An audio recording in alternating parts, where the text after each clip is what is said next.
Welcome, esteemed guests, to the Chugcratic seminar, our 19th semi-monthly edition. Apparently, StreamYard does not appreciate free users having a funny intro video, and there's no way I'm shelling out the money for that. So we'll figure something out for the next episode, but for now, no funny intro. Today, I am joined by two of my very good friends. First, the Dean of Fabrication, definitely not Char. It's a terrible day to be a freeloader, sadly. Yeah, budget cuts, am I right? So true. We have to understand the budget, people. We have to understand the budget. Unfortunately, that department's been downsized. But we're also joined by the Dean of Critique, Runestone, who may be having a couple technical difficulties right now, so we'll just be patient and continue the conversation. So, how is everyone? How are you, Char? I'm good. I have been dealing with some family stuff lately, so I've been rather busy. But I got some cool things in the mail. I finally got Missing Link Sunstreaker. I'm very happy with it. That's exciting. Mine's on its way, but we should probably save that for the recent purchases segment. After all. Oh right, of course, yes. Yeah. It's been a couple months since we've done this episode. I really thought it was only 1 month, but apparently we haven't done this since April. Time's flown, I guess. Yeah. Oh. Ooh, connection issues seem to be the theme of the day. Yes. Well, so it's been about 2 months since our last chat. Things are just one thing or another has just gotten in the way, and that's it is what it is. It is what it is. We should probably broach that today's subject is new versus old, or old versus new.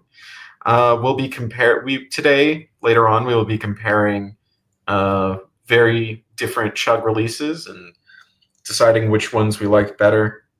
That's a very vague way to describe this. On this podcast, topic. we are generally rather harsh critics of more recent releases and older releases sometimes. So in this episode, we're going to be comparing the differences between different versions of the same character between older and newer Chug. And yes. I suppose one important question is: should we save this for when it starts proper for when we start the topic proper, or? Well, I don't know if we should save it because I don't know what you're going to say. What is your definition of new versus old Chug? What is your cutoff point? Well, I don't think it's two different categories. I think it's just one came out before the other, and that's good enough to classify as new versus old. Fair enough. But if you want to get philosophical, I can say that I consider old Chug to be everything from classics to through the end of the Prime Wars trilogy with Power of the Primes, and everything from Siege onward counts as new Chug. That's generally my opinion as well. I think it's generally agreed that there was a great reset in about 2016 or so when Power of the Primes finished. Yeah, there have definitely been some echoes of those past couple of past lines, especially with the continued use of Titan Masters through to the modern day. But otherwise, the Generations lines have had a very distinct vibe shift. Yes. Post Prime Wars trilogy, because if you think about it, Age of the Primes and Earthrise aren't that dissimilar. Aesthetically, they have branched out a bit more to include toys from animated and rescue bots and shit. But if you put the toys side by side, you can clearly tell that they are cut from the same cloth. I think I'm going to get into this more with my picks because I made my picks very specific, at least in the latter part, to highlight the differences between what I consider to be the new and old eras of Chug.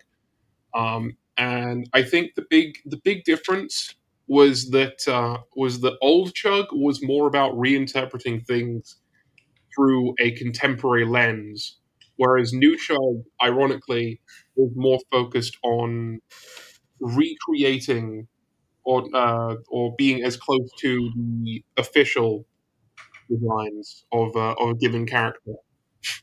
I can't argue with a word you've said about that. Runestone, I know you've been in on stage for a minute. How's your connection holding up? Are you able to? Uh, is it still giving you any grief?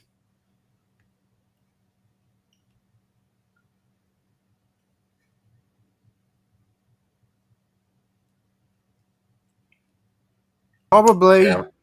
I was, I was just about to cut in there. Jesus. All right. Well, we should probably move on to our first segment of the day, recent purchases, and that this time we actually have some images to talk about because we've all, or at least most of us, have gotten certain objects. Mm-hmm. I'm. Can you tell I have rehearsed this? You're very eloquent as usual. Thank you. Should we talk about Omega Prime first? Yes, might as well. So initial thoughts. In some ways, this figure is pretty good. I know, very, very specific, but there are aspects of this figure that make me very annoyed with the major QC issues. Because if this figure was not plagued, was not brought down by those, I would say this is a pretty worthwhile update. But given the QC issues, it's not for something that is something that had a year of lead time and £300 ballpark. I don't remember what I specifically paid for it. It's not acceptable, really, is it? No, it's not. That's not to say the toy itself isn't great. It's like you said, like if it wasn't for that issue, I would definitely consider it in contention for toy of the year. Yeah. Ignoring the issue, ignoring the issues we've just discussed, or like what we brought up. Like some of the design choices are really interesting. I think this is one of those figures where the fact that they omitted the electronics let them do a lot of different transformation steps that mean that the Omega Prime mode in particular is way more clean. And some tweaks that they just made to Ultra Magnus in particular, the way that the midriff area is formed from the trailer rather than being part of the cab area, means that he's able to have a more proportionate torso. Like there are a lot of really cool engineering tricks in this figure. Yeah. I honestly can't say I've experienced a whole lot of Omega Prime himself. I've been a lot more enamored with just the two robots on their own. Like I just have so much fun transforming Optimus Prime from vehicle to robot to super robot and back that I just haven't focused much on the combined mode. Same. He's got the individual. Like Optimus Prime himself has a bunch of really cool tricks, like the way the backpack becomes a torso filler for Super Robot mode is really cool. Yeah, and it makes it it makes it a lot more stable as well. It makes it because an issue I have on my original figure, which is the Encore version, is that the torso has a tendency to collapse, and the core robot head pushes off the super robot head. Yeah. But you just don't have to worry about that on the new figure. Yeah. Unfortunately, I don't have the original molds to compare.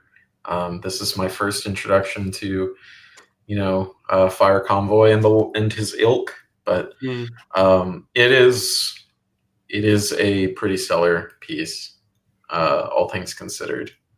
So I see we also have Missing Link Sunstreaker to talk about. I did pre-order Sunstreaker and Corden, and they're on the way currently, but they have not yet arrived. But I understand you have received your Sunstreaker, so why don't you tell the class a little bit about that? I really like my Sunstreaker. I got mine from Megalock, and I got him along with Missing Link, Cliffjumper, and Bumblebee at the same time. And I've been genuinely really impressed with all of them so far. I really enjoy. How do I put it? I enjoy how tasteful the changes that they make are, because it's very clear that the designers are going out of their way to preserve the spirit of the original toy. Could you give an example? Okay.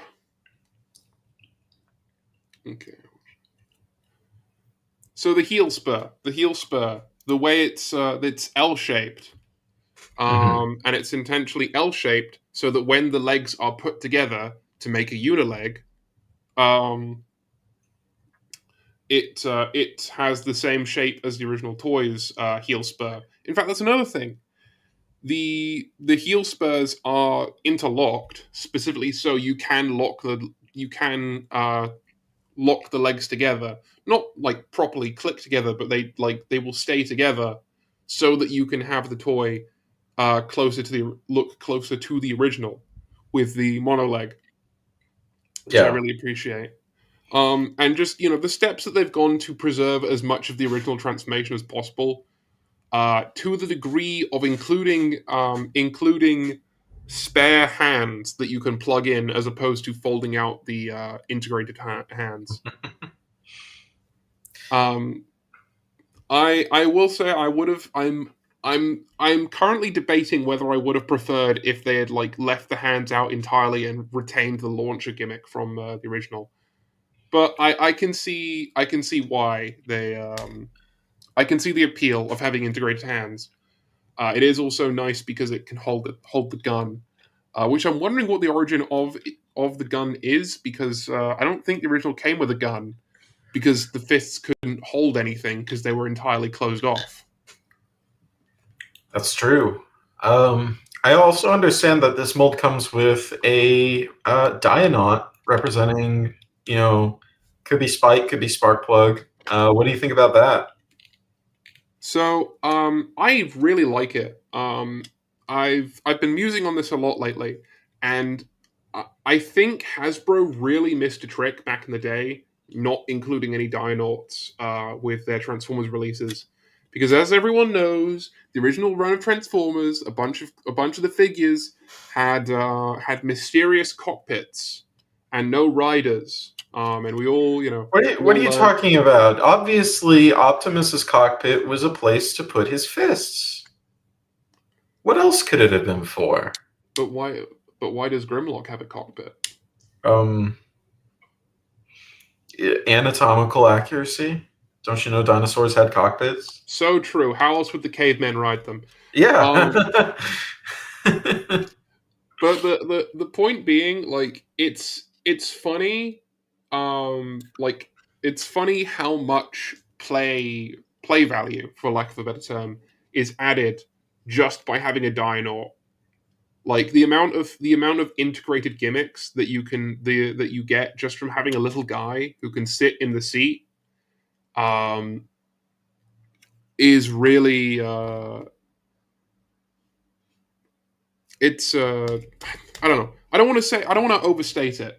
it's just really fun to have a little guy who can sit in the car seat and then he can sit inside the robot's chest in robot mode. And I think Hasbro could have quite easily have released a Dinonaut, maybe even just reused the original mold, because I'm not entirely sure if the Dinonaut that was released with Sunstreaker / Corden is based on an original Dinonaut or if it's an original mold. I haven't actually been able to find any examples of that new Dinonaut reflected in older releases. The old Dionauts look a lot different. But the point is, Hasbro could have done that, and they could have released it with one of the Optimus Prime releases, because they did a bunch of different runs, or as like a pack-in with Mini-Bot Bumblebee or something like that. They could have done that, and I think that would have added a bunch of playability. Yeah. And it's just, I think they missed a trick. Yeah, I definitely... I actually ended up getting, I think last year or the year before, a little vehicle from the Diaclone reboot that came with 4 of the modern Dionauts, just so that I could use them with my G1 stuff. Like Starscream and stuff. I showed Diaclone or Dionaut interactivity in my review of that toy when I reviewed it a year ago tomorrow. It's been a while. Catastrophe review schedule, everyone. Yeah. 300. You're not getting another. You're not getting that Age of the Primes Red Alert review until July 12th, 2026. That's how What's it's going to release first, people? Another Catastrophe review or Deltarune Part 5? Put your answers in the comments. My bet is actually on the Winds of Winter. So true. So yeah. What was I saying? Oh yeah, so I bought some Dionauts to go with my G1 stuff, and they work so well. Like, I feel like I'm enjoying these toys more to their fullest with the Dionauts, and they are extremely small. I will give you that. They probably did not release any Dionauts in the 80s because a kid would probably inhale them. But I don't know. Then again, looking at the 80s accessories that came with Hound, maybe it wouldn't have mattered. I mean, yeah, considering like the size of missiles and things that were released with Transformers toys back in the day, it was kind of the Wild West. Like, Yeah. I am 100% sure that some kid swallowed one of the bullets that came with G1 Megatron at some point. I think those were Japan exclusive. Were they? I'm pretty sure. Did they just strip out the whole firing mechanism? I think he just didn't come with bullets. Huh. I'm not sure, but in the States anyway, most spring-loaded gimmicks were were almost gutted, as if I recall correctly. Like, the springs were extremely weak. Yeah. So they might as well have. Very sad. But still, like, a lot of those figures did come with very small missiles that could have very easily been swallowed. So I don't think it was so much... I don't think it was so much a toy safety thing as it was a brand identity thing. I think it was that Hasbro wanted to distance the Transformers from the idea of being mechs. They wanted them to be characters. And so they wanted to limit the usability of the cockpits. That is true. That does remind me, there was a very limited American release of Diaclone called Diacron, and I wonder if any Dionauts were released with those toys. Answers on a postcard. Anyway, so it looks... Runestone is... do you have any sort of grip on your connection yet? Has it stopped fighting you?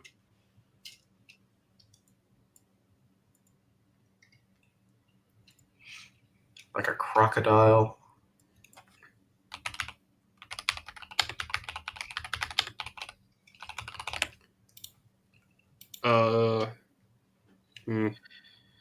Okay. In that case, it is probably prudent if we just move on to the main topic of today's video, Yeah. which we've already discussed what we'll be talking about today, new versus old. We'll be comparing. So there have been many characters that have had more than one take in Generations. Most of the ones you can probably think of have gotten at least 2 toys by now. So we're just gonna go. We're just gonna go through some of the ones where we think the old one was better, which is not very surprising for us. No. And we're also going to give credit to the new ones and say which ones of those have improved upon their first take. Our first little segment is the heroes. We can pick either Autobots, Maximals, basically any good guy. So let me see. How about Char? You go first for this one. Okay. So I did go with the most obvious choice, I feel like. In the old corner, we have Thrilling 30 Springer, a toy that was hailed as one of the best Transformers toys, period, when it released. Am I wrong there? Yeah, it had a really good reputation when it came out. It did, and in my opinion, it still lives up to that reputation. Maybe not perfect, but it was a really, really strong triple changer. Probably one of the best integrated triple changers that we had gotten, where all 3 modes were pretty solid. And in the new corner, we have Siege and Studio Series Springer. I know these are technically 2 separate toys and 2 separate molds, but I'm rolling them in together because they are the 86 figure. Let's face it, is just a slight retool of the original. Are you telling me that the iconic Springer hammer doesn't make it a completely different toy? I know, it's crazy. The iconic Springer hammer was unfortunately not enough to separate this toy. Wow, those are some pretty high standards. Yeah. Who didn't see that joke coming? But I mean, the main points of comparison I can bring up are the transformation. I think is a big one. The transformation of Thrilling 30 Springer was quite intuitive and quite clever. The way the arms fold up, the way that they form the sides of the helicopter and sides of the car, it was all kept relatively simple, while still giving the 2 alt modes a very different aesthetic. Then we compare this to Siege Springer, where the helicopter mode and the car mode are pretty similar. They have the same front section, the shoulders just come forwards, and you would assume that it would be relatively elementary to get from one mode to the other, but not really. The whole thing is kind of just a mess of panels in there. I wouldn't call it panels; it's more armatures. Yeah, armatures is the better term. Yeah. It's not nearly as elegant as the T30 figure. I mean that it's kind of, and of course we I feel like I would be remiss to not bring up the value for money issue. Mm-hmm. The Studio Series, sorry, not the Studio Series, the Siege figure and the Thrilling 30 figure were both released at a Voyager price point, and then the 86 Springer was released at a leader price point with minimal changes. And I think that was just a really stark point of contrast for everyone. Well, obviously the Springer hammer was worth the extra $20. That is true. The Springer hammer was a very important aspect. Speaking of weapons, though, another big difference was the way that they handled the sword. Because one of Springer's major, I suppose, motifs of his design is that the sword becomes the helicopter blades.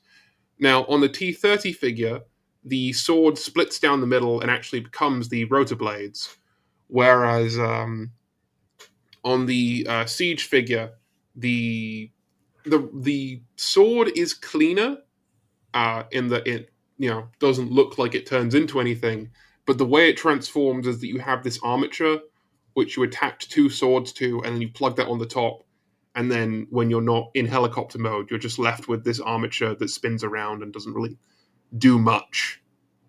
It's displayed in the car mode as, I suppose, being a turret base, but it's not really solid enough. It's designed to spin, so you can't really pose it. It just flops around. So once again, the T30 figure handled it far more elegantly, and of course, in car mode, the sword just folds up and stores underneath the bonnet. Not under. I think the major thing that separates these two is that the Siege and obviously the Studio Series toys are very much trying to mimic the on-screen model, which is adapting the original toy, which is a very basic toy from what I can see, and the alternate modes there are rather uninspired, very similar to each other. And obviously that carried through to the animation model and carried through to this new toy, whereas the Thrilling 30 Springer is, I don't know how strictly it's based on the Wreckers comic design. It is pretty close. But I know it is a little different. Yeah. He seems, from what I've seen, the Thrilling 30 Springer is a bit leaner than his comic portrayal. I haven't read that series, so take my words with a grain of salt. But it's very much, building up a Springer from the ground up. So there's a lot more room to do something different with him. And I think, that just makes for a better toy. Because... Go ahead. Just because the Studio Series 1 is coming from a lot more limited starting point than the Thrilling 31 is, and it suffers for that.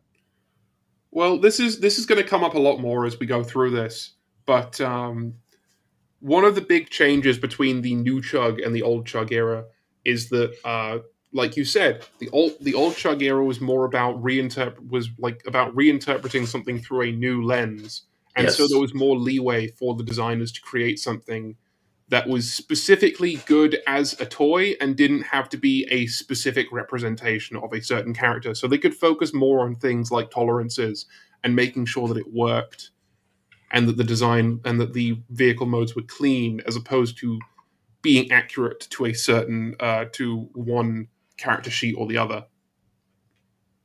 Yes, very much. I do apologize if I'm not very verbal today. I'm working on 5 hours of sleep.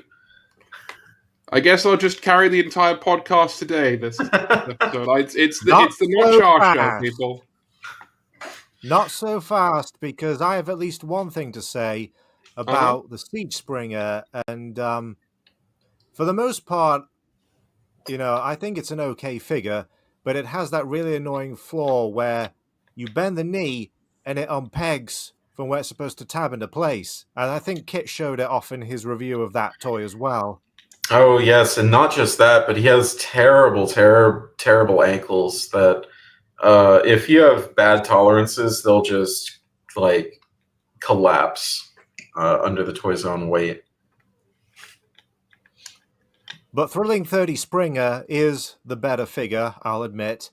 The only gripe I have with that figure is that it seems like the color layout is tailored towards the helicopter and robot modes. With the armored car, it feels like the yellow and green are positioned more towards the front, and you have a sea of gray everywhere else.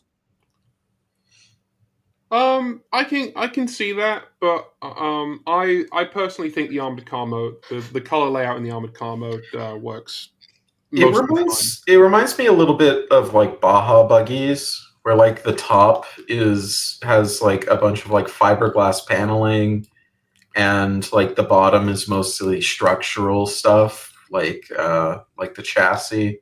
Yeah, And I see where you're coming from with that. I do agree. It does seem like that. Like the top is like the decoration the top is like the decorative area, whereas the underside is more utilitarian. business in the front, party in the front, business in Business the in the back. back.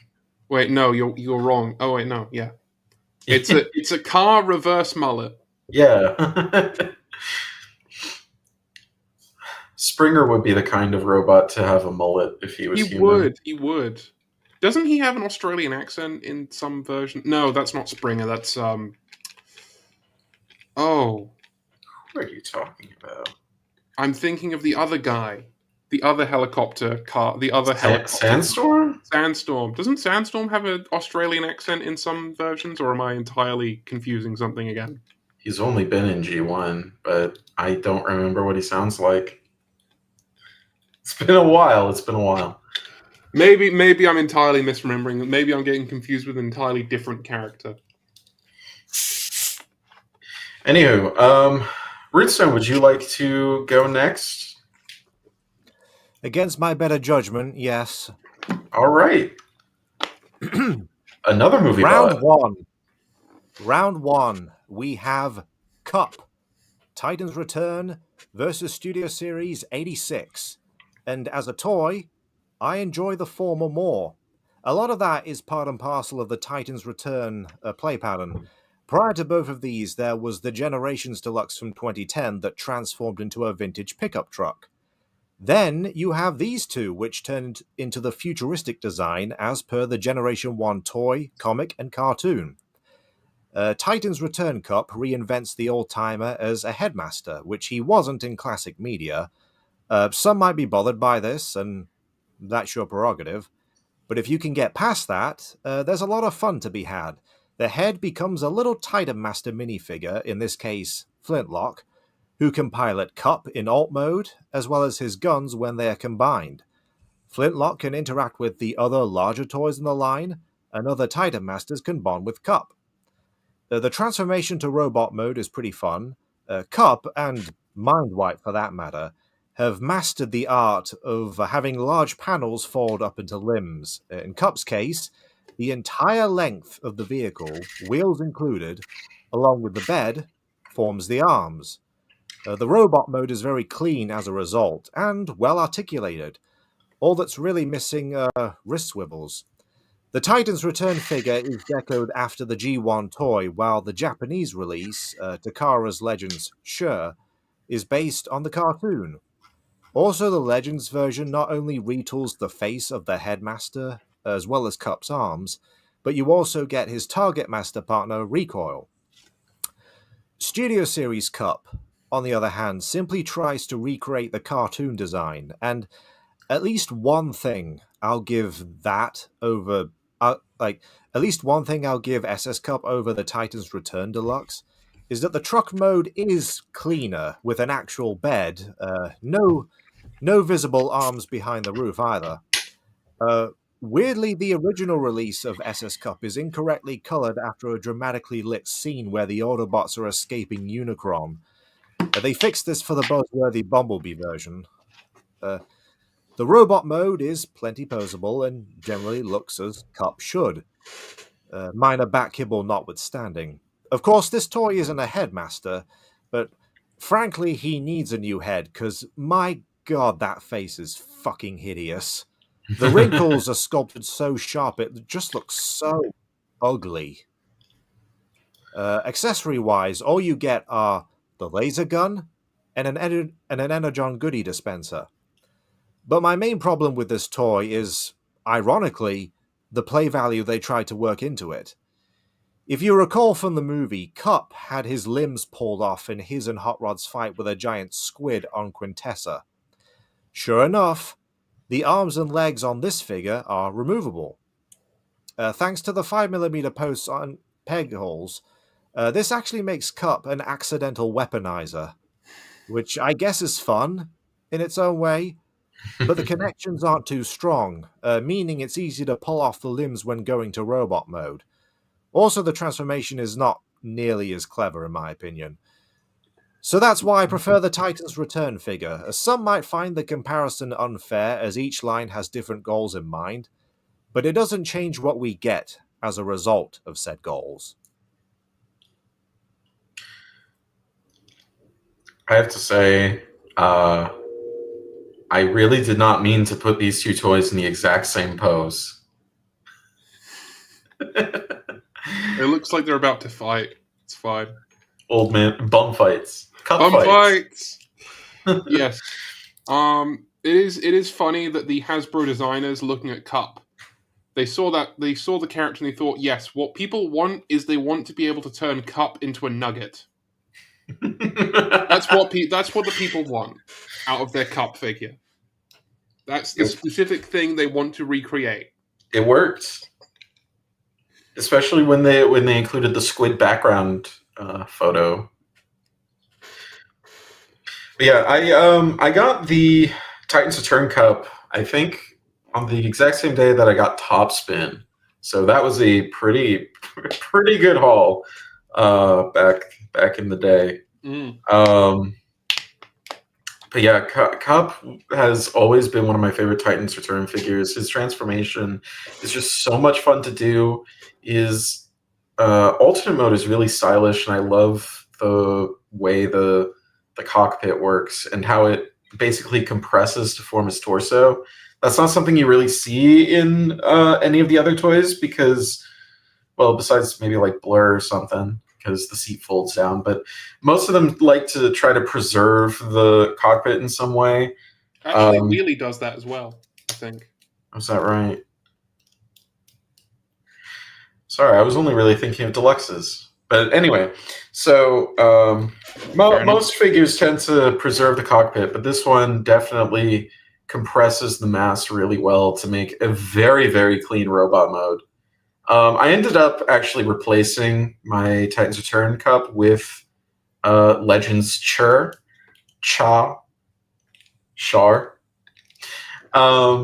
And I just like his colors more. I like his head sculpt more.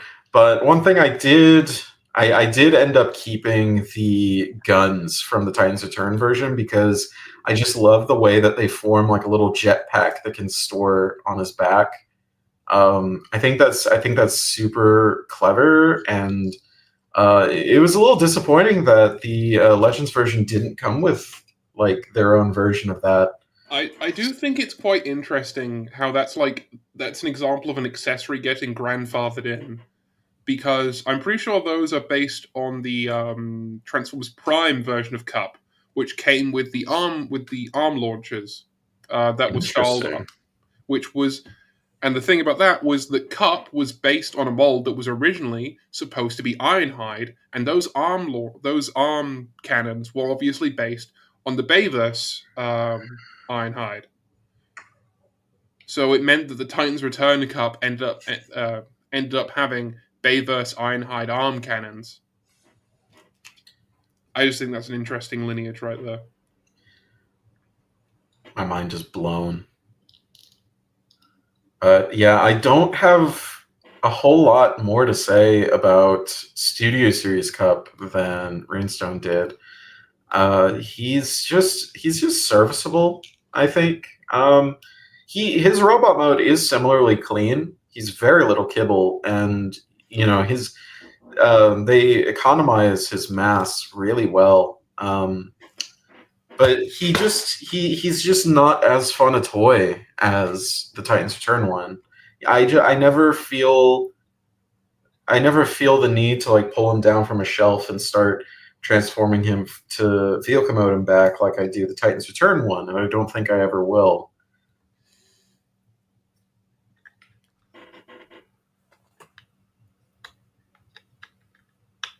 Yeah, I can't really add anything else here. Kit's basically gone over all the points I wanted to go over.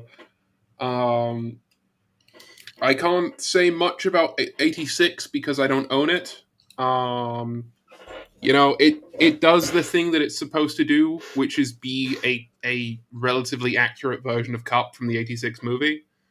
But it doesn't in the achieving of that, it does not make itself a particularly compelling toy, which is the thing I care the most about personally. Mm-hmm. So I don't know where I would rank 2010's Generation Cup in all this. I quite like Generation 2010's Cup, like conceptually. I don't have Cup, but I do have the Electro repaint from BotCon. I do have Cup, and I definitely still think the Titans Return one is the best Cup toy, just as far as a fun toy goes. But I love so many of the things that the Generations 2010 toy does, like turning into a pretty run-of-the-mill pickup truck.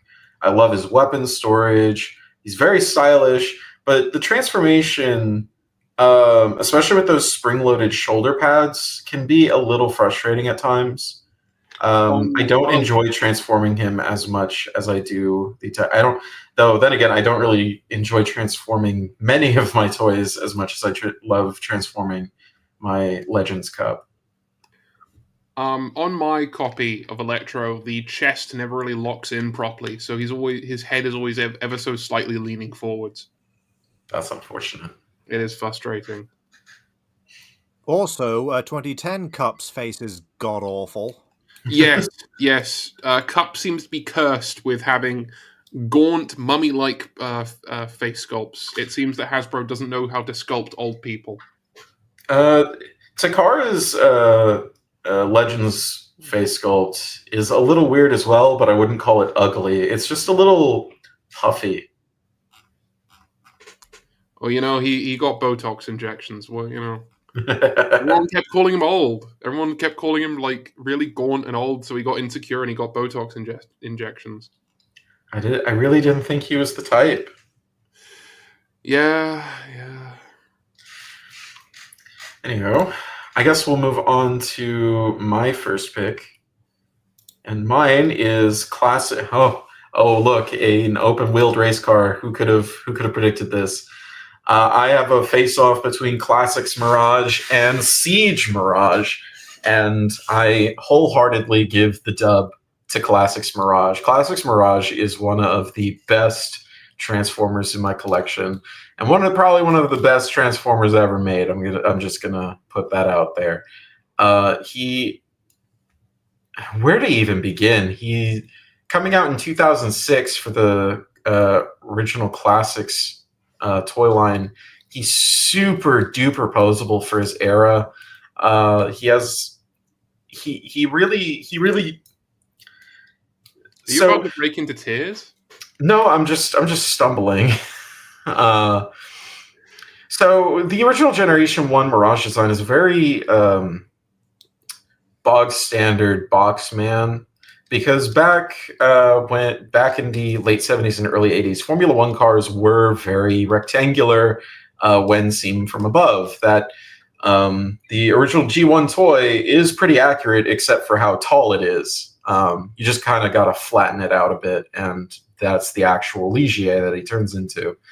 But since then, open-wheeled race cars. In this case, I think Classics Mirage turns into a futuristic Indy car.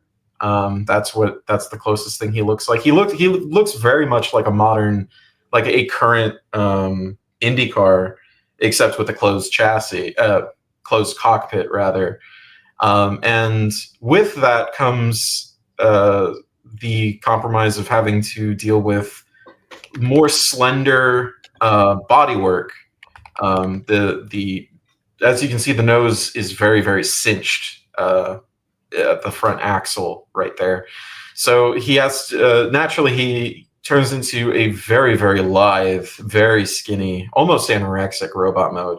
And again, this was, like you said, Char, this was the era where chugging meant breathing new life into old characters, making them new and fresh. and he did that super well. He's very stylish. If you see his silhouette, you instantly know what toy you're looking at. And then there's that fucker on the right.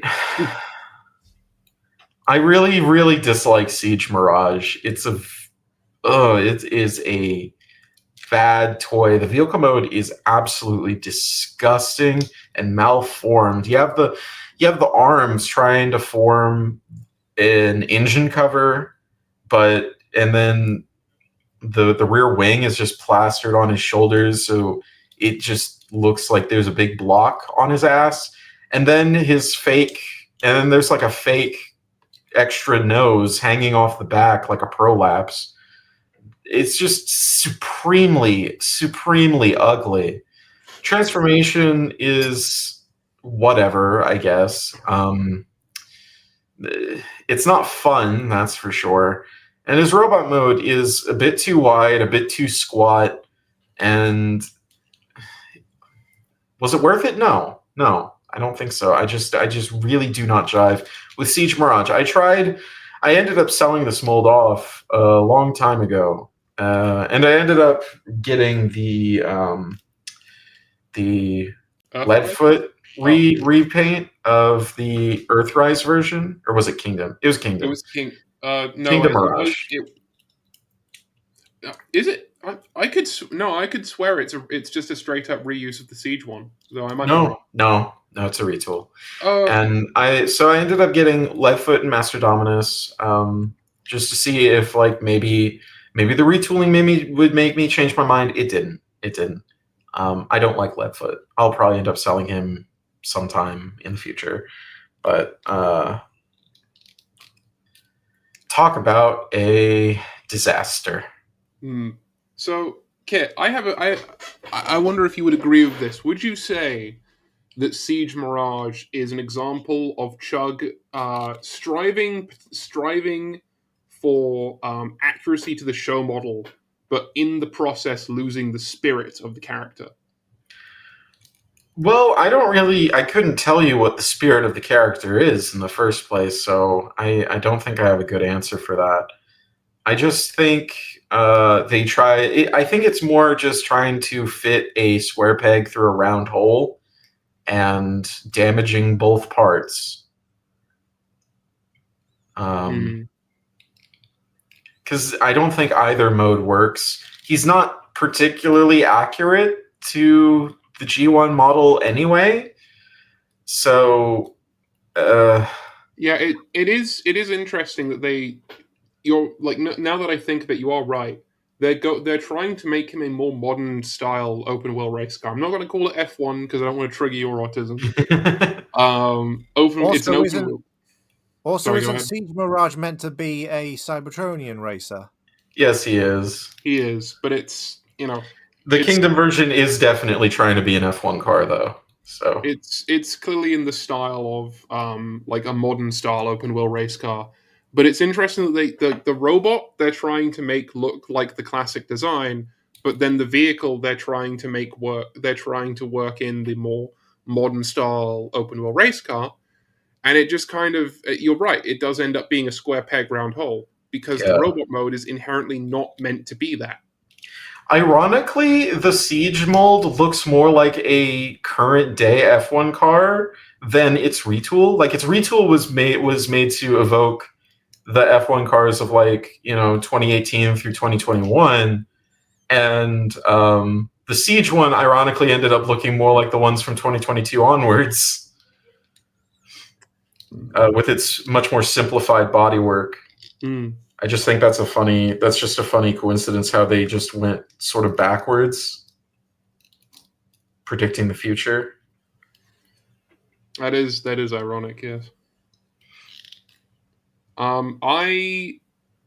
It's probably blasphemy, especially coming from me, but I actually have Leadfoot, and I kind of like Leadfoot, but it's mostly the colors and the paintwork that I like about it.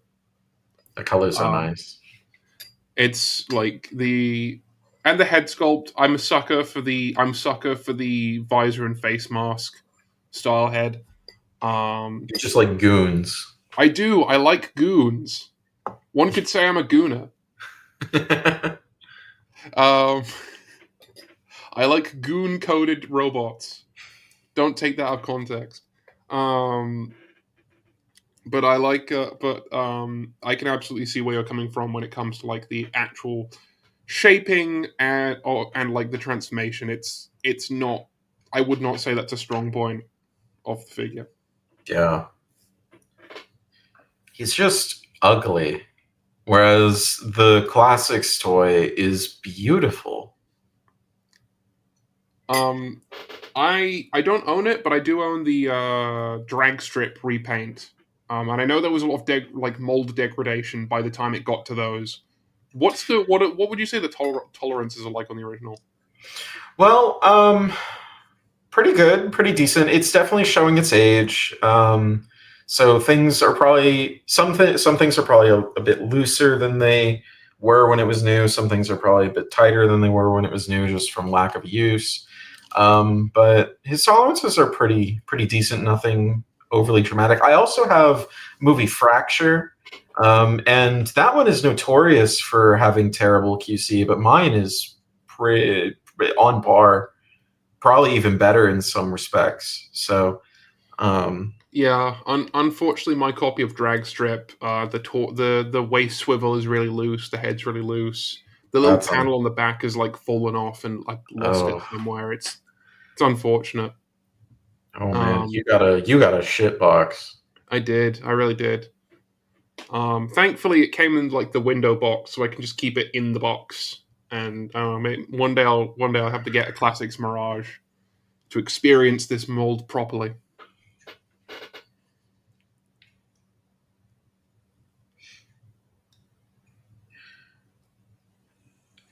All right, if that's all we have to say about Mirage, then it seems like it is time to move on to toys where we believe that the new version outshines the old.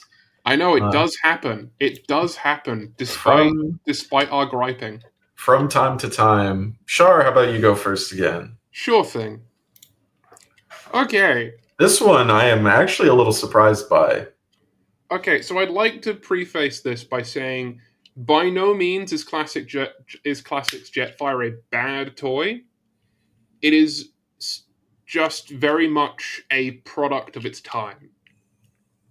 I like Classics Jetfire. It was actually one of my it was when I was a kid. It was one of those toys that I really wanted that I couldn't get that I had to get when I was a bit older, and I think it does a lot of really cool stuff.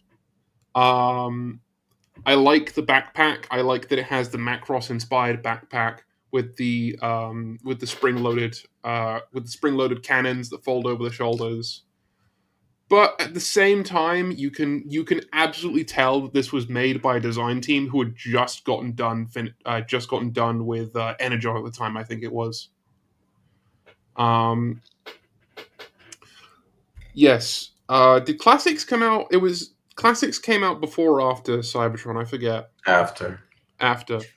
Okay, so they had just gotten done with Cybertron then, but you could tell that this design team was still in that sort of mindset. Especially the hips. It has those Energon hips where the movement point is like below the actual hip, and so it looks kind of odd. And the torso is entirely static.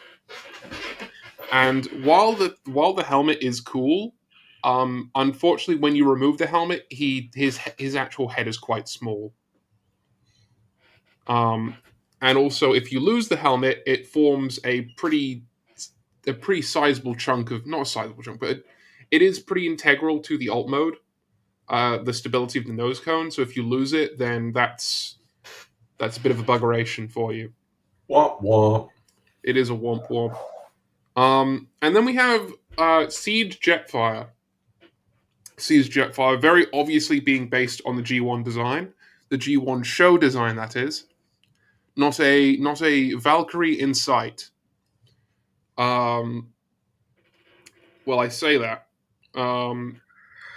It does come with a set of armor that makes it look more like the toy design with the mask, and I think the way that they achieve that is a bit better. because the head does not look small when the mask is removed, because it's just a mask instead of a full helmet. I think there are some really cool tricks that this toy does. For instance, the spring-loaded panels behind the head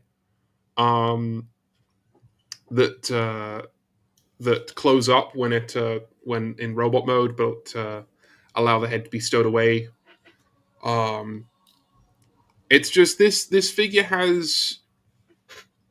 Oh, I mean, it's a little hard to describe. It's like it has a certain, I don't know, gravitas maybe is the right word. It is a bit heavy. It is heavy. It is heavy, and it was the first Commander class figure, and it kind of defined what Commander class was for a long time.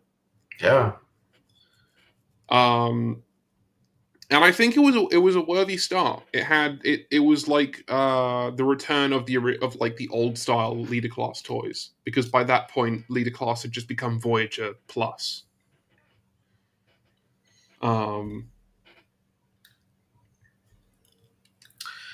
Let me do a bit of an experiment. Keep talking. Sure. I think it had a bunch of cool integrations with the smaller figures, because the idea was always that Jetfire was the transport vehicle for the Autobots, and so he has like fold down handholds that the Autobots can grab onto in jet mode, and a bunch of other cool little integrations, and spring-loaded features. The hands being geared so that a hole comes out when the fist is closed to secure the guns in, I think was quite clever for its time. And it was a good workaround for having secure hands and having having secure weapon holding and still having articulated fingers. All right, I've returned. It's probably one of the best examples of Hasbro trying to recreating a character from the show and going all out. Yeah, Siege Jetfire is definitely very fun. I when I got back, you were talking about his deployable weapon holes in his hands. The only problem I have with that is that they never did it again for anyone. Yeah, it's surprising. They were so proud of it. I remember when it was revealed, designers were showing it off, and they just never did it again. I really thought we were looking at the future, but no. Nowadays, when you get a commander like Magmatron or something like that, they still have the opening hands, but then they just have like a big skin tag that makes a ring in their palm. Yeah, it's a little grody. I don't like it. Anyway, my experiment that I was doing is I was seeing how you mentioned how I brought back the feeling of old leader class a little bit. Mm-hmm. Well, on my review studio right now, I have both Supreme Class Energon Unicron, as well as Age of the Prime's Titan Class Star Convoy. Mm-hmm. And I wanted to see how Jetfire would match up to them, because he is pretty tall. I think he's still the tallest commander by himself. I haven't put him head to head with Magmatron yet, but Magmatron could probably give him a fair fight.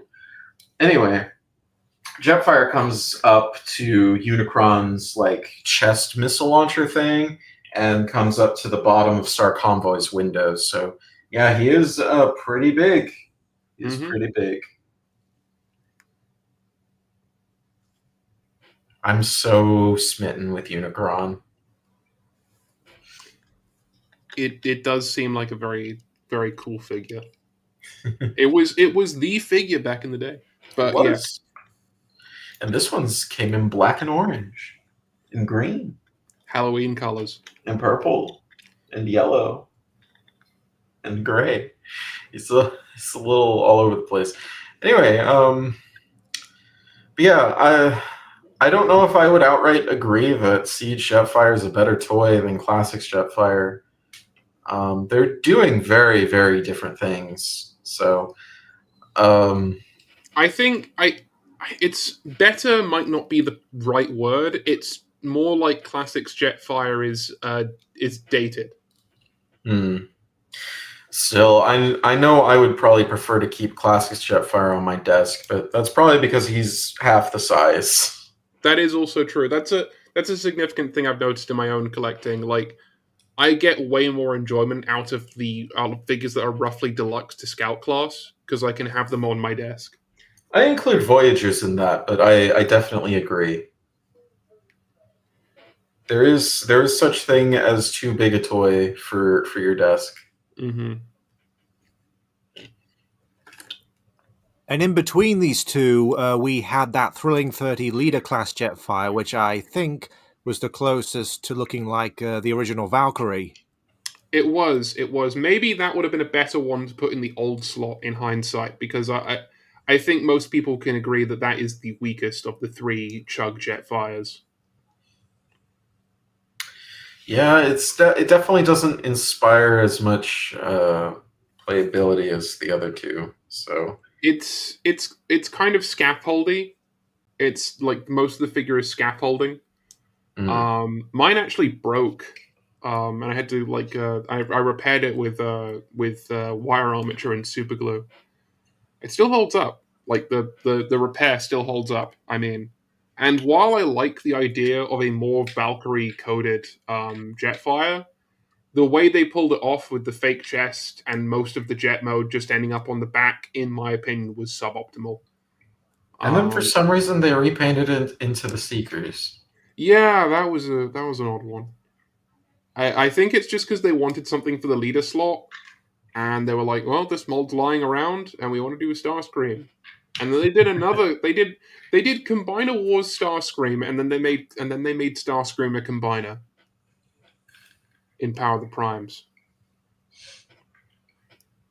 Also, isn't the like jetpack chromed on or has vacuumized metal on Thrilling 30 Jetfire?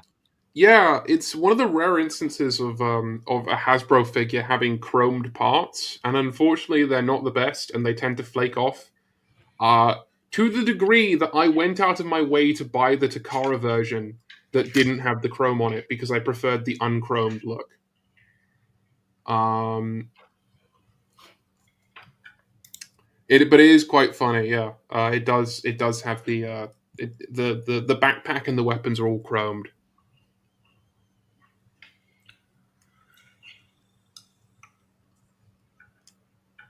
All right, shall we move on to Runestone's pick? Yep.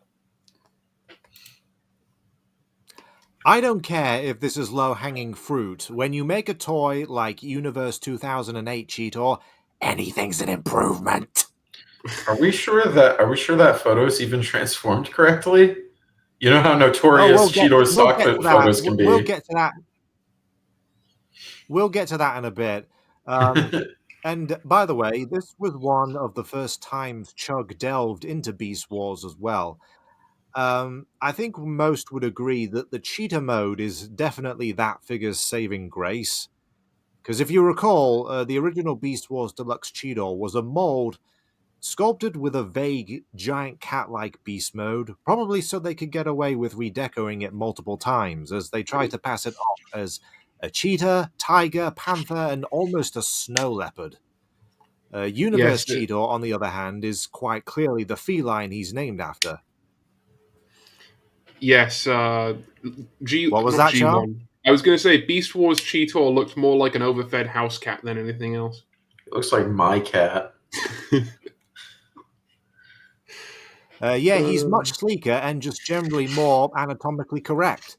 He's also more articulated, though the forelegs are still restricted in the shoulders. Then we get to robot mode. I don't mind reinventing a character's transformation, but boy, they screwed up. The beast foreleg kibble is stuck to the robot's forearm, which prevents the whole limb straightening out. Meanwhile, the legs barely transform. They just straighten into a humanoid-ish configuration, resulting in long clown feet, which they couldn't even get right in that official image on the left. There's the hunched back kibble, which is the very definition of unsightly. Like, the end result just looks horrible. Why, you might ask?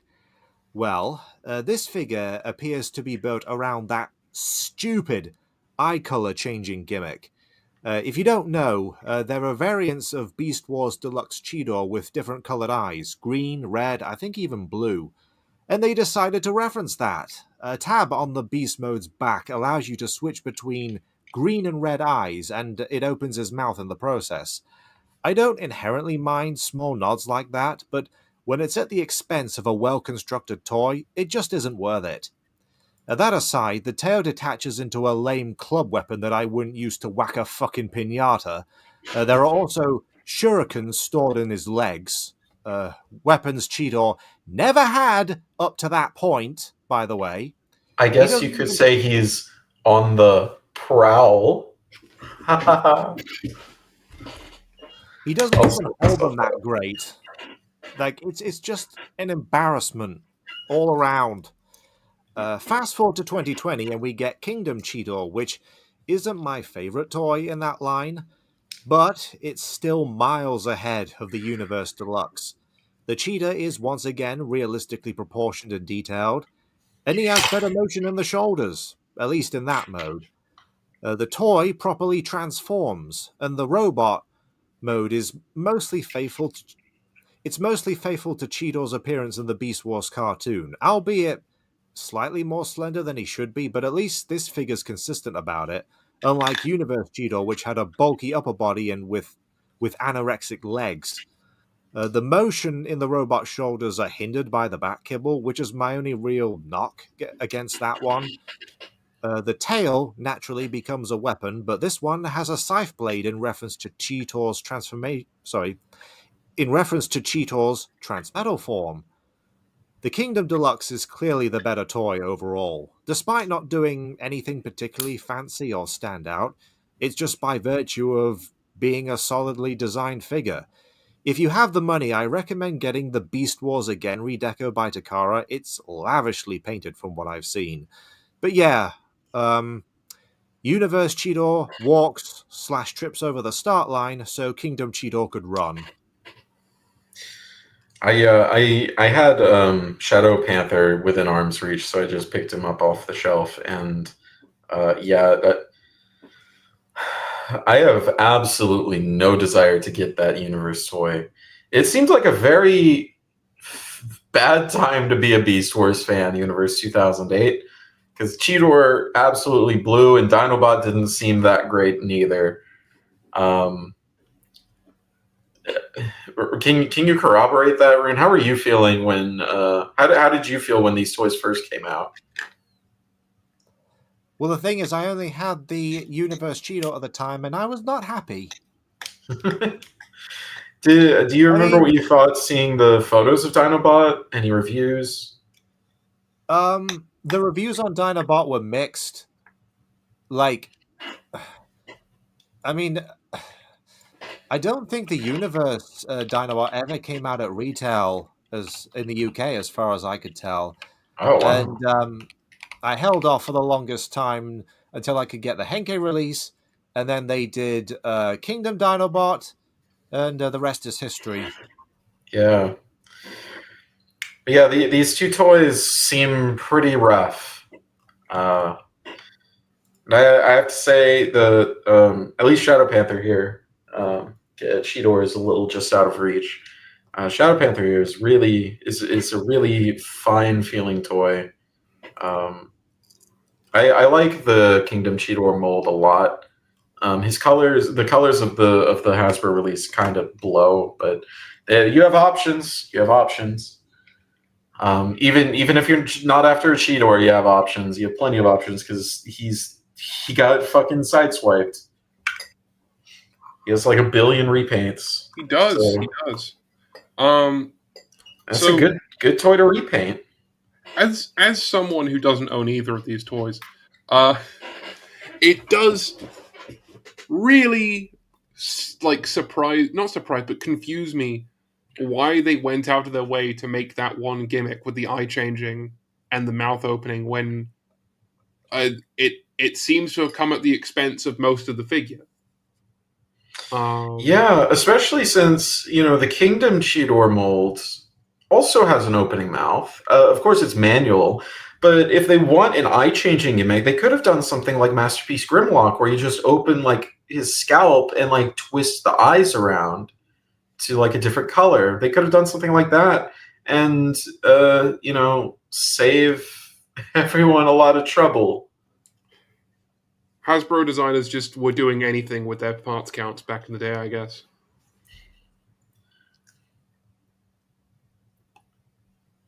But it's such a strange choice. Such a strange choice for what was ostensibly meant to be a collector's figure. There was less of a focus on collectors on collectors specifically in the old days of Chug. They were still meant to be mass market toys. But it's just very odd that they would include a play feature like that out of nowhere. I don't.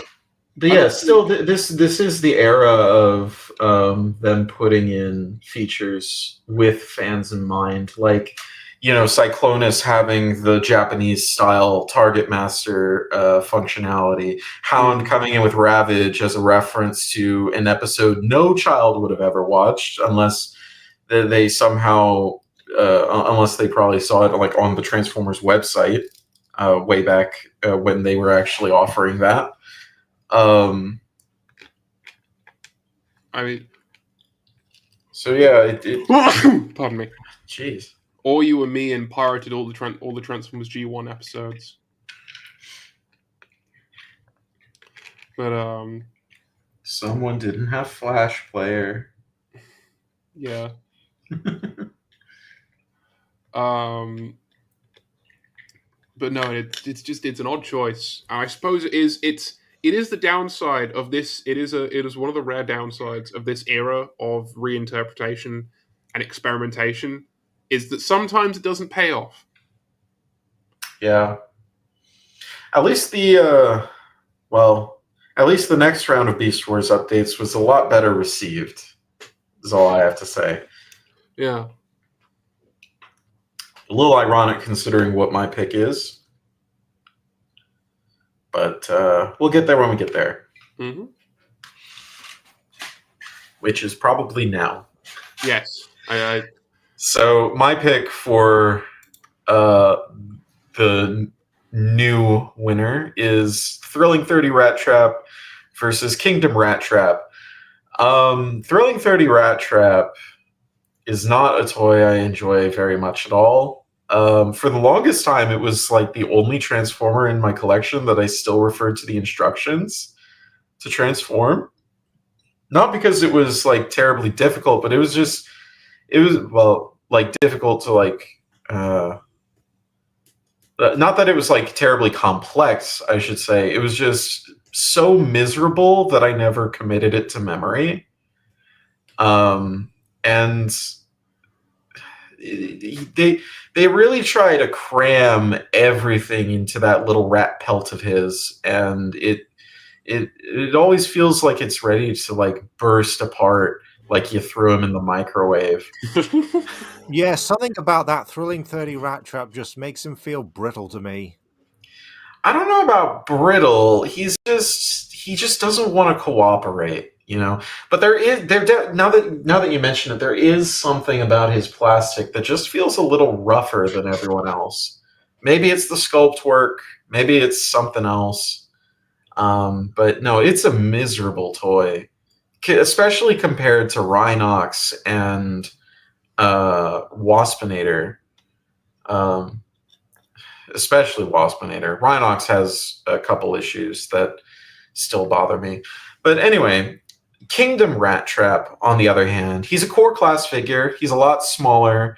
He's supposed to be in scale. I can pick him up off the shelf right now, too. He is a fantastic little guy. He's so nice. Somehow they got a super accurate looking robot mode to turn into a pretty realistic looking rat. And he doesn't look bad in either mode. Like he has this like brilliant transformation that obviously means he has some weird joint placements, especially those shoulders, but I really don't think at this scale that's a problem. He's just super nice to play with and transform back and forth. Obviously, I sickered up mine a few years ago, and so it makes me want to handle him with kid gloves. But he's a fantastic little toy. I love this thing. He's probably one of the best core class figures still, in my opinion. I mean, you could say what you will about the shoulders being Ollie oriented, but I don't think they lock in place, do they? No, they don't, but I don't think that's a problem either. The joints are tight enough that it won't really be an issue unless you're just handling him poorly. Okay, but Kit, have you considered that Thrilling 30 Rat Trap is the giant rat that makes all the rules? Well, rules are made to be broken. It is interesting though. I don't own either of these, but I wanted for up until now, I guess I've wanted Thrilling 30 Rat Trap over Kingdom Rat Trap. There are some cool things about him. I like how there's like a little bomb stored in his forearm from that one episode. And I like how his tail has like a bendy wire in it to make it posable.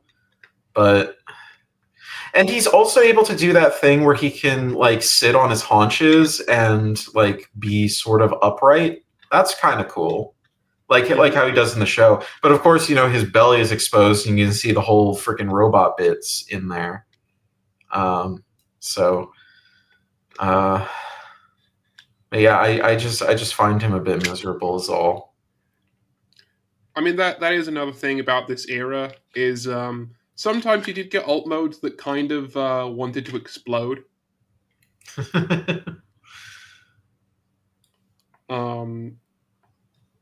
And that happens less so these days in the Boxman era.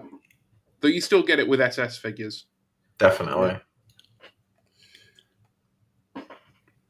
In Gunpla circles, we call that a hand grenade.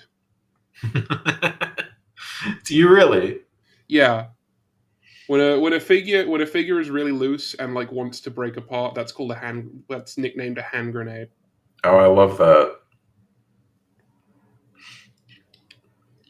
It's usually referring to like old real grade kits that have like lots of tiny parts.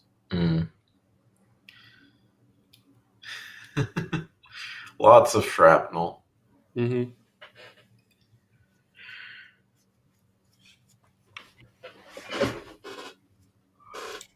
All right, in that case, that seems like a wrap on the good guys. Mm-hmm.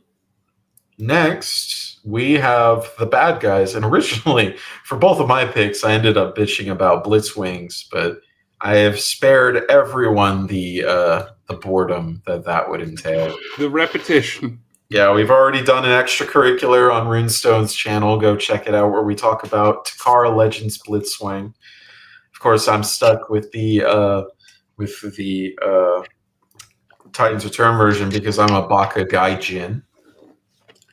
So it's so sad. It's so sad, people. I guess we'll just go in order of the slides now that we're all present and accounted for. And I'm going first, and my pick for the old Decepticon who does it better than the new Decepticon is Thrilling 30 Armada Starscream against Legacy Armada Starscream. And it's not so much that Thrilling 30 Starscream is a good toy, it's more that Legacy Starscream is a bad toy. I hate Legacy Armada Starscream. Actually, you can just get rid of any qualifier. I hate Legacy Starscream, no matter which one it is. I hate the Armada one. I hate the Cybertron one. But it's like I said with Rat Trap, it's just a miserable figure to handle. It feels loose and rickety no matter what mode I'm in. The transformation's fine, but those like sliding joints on his shoulders to make them come out for robot mode just don't what's the word? Convincingly lock anywhere. Going into vehicle mode, the legs don't really tab together very well. They want to keep coming apart. He doesn't even have any fucking landing gear. Like, no landing gear at all. Not even fake shit. You know? He comes with two swords. One of them's not painted. The other one's painted like crap. I like that he can do the over-the-shoulder launcher thing, but excuse me. At the end of the day, Thrilling 30 Starscream is just a far superior toy. Handles his gimmicks a lot more gracefully. He feels great in both modes. He is a little light, I'll give it that, but it's just not a contest to me. But of course, if there was any version of Armada Starscream that I would want to keep, it would be the Mechanical Skull Studios one. But that went without saying, didn't it? Yeah, it really did. We love Mechanical Skull Studios here. One day we'll get Rune to convert one day.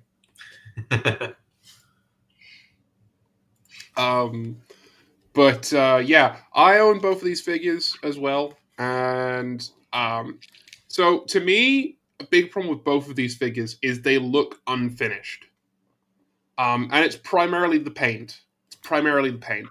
Yeah, neither of them are painted enough.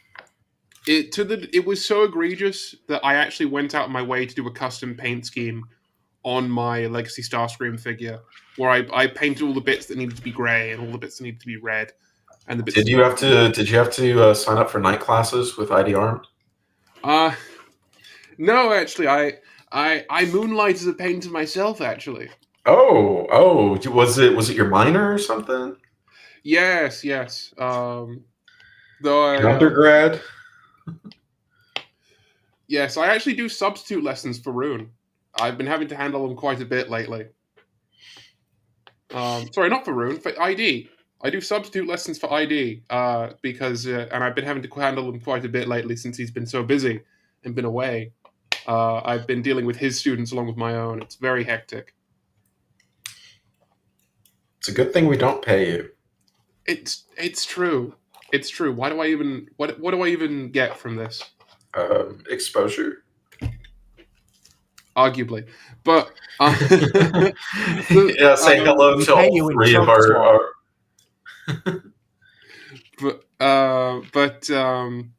No, I think a big difference between Thrilling 30 Starscream and Legacy Starscream, and it goes back to what I mentioned about Mirage earlier, is that Legacy Starscream just looks like it can do the gimmicks of the original toy. Like, it can fold down one of the wings, and then you can put the sword in his hand, and it looks accurate, quote-unquote accurate to the show. And you can fold forward the cannons. But on Thrilling 30, it's like it's more of an earnest attempt to recreate those gimmicks in a modern deluxe scale figure.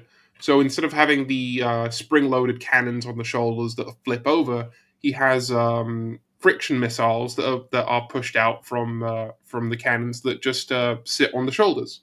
And instead of the wings becoming a sword, the wings store inside the swords. The swords store inside of the wings, which I think is a pretty clever way of recreating that gimmick. Because, of course, the problem with the swords becoming the wings is that you end up with a pretty poor sword.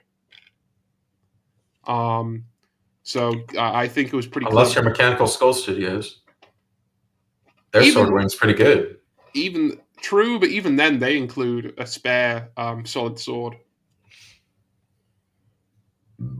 So even they are aware that the sword will kind of inherently is better as a separate accessory. But it's still pretty cool. It's clever.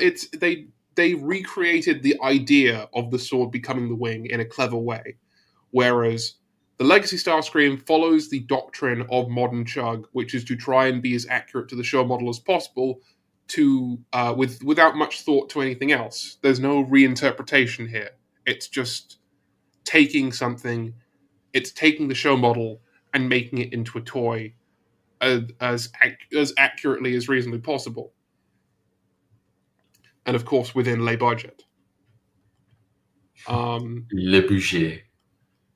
You know, and it lacks creativity. And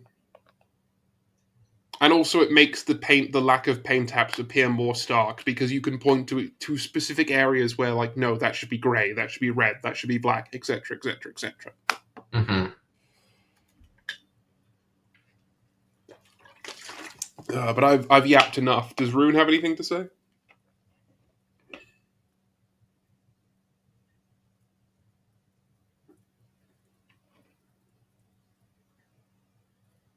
Apparently not. Oh. If I pick up the Thrilling 30 Starscream mold, it'll be as that Skywalk they did for the Collectors Club. Yes, I have both Starscream and Ramjet, which is ironic because that's also who I have from Mechanical Skull Studios. But I definitely do want to get I definitely would love to get the Thundercracker and Skywalk versions of the Thrilling 30 mold, just because I like it so much. I'm personally holding out for the Skywalk from Mechanical Skull Studio. Well, yeah, but I'm going to buy everything they make. That's true. Well, I don't know. I don't think I'm going to buy every paint. I'm not going to buy every single Seeker. I just want the unique molds. I don't know. If you don't get Ramjet, I'd say you're missing out. He is a fantastically beautiful toy in hand. I love the way his white and blue play against each other. But I'm getting a bit lost here, so let's get back on track. Mm. All right, next up is Runestone's pick. Let's see which Decepticon you think did it better back in the day. Here we have two.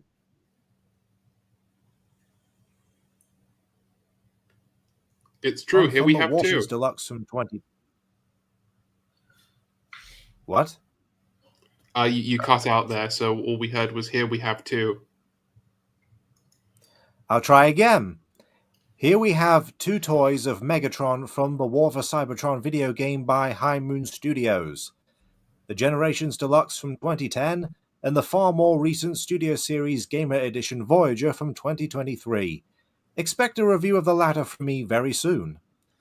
I know some might object to comparing toys from different size classes, deeming it unfair, until you realize I actually favor the Deluxe from 15 years ago over the Voyager figure that's only a couple years old now.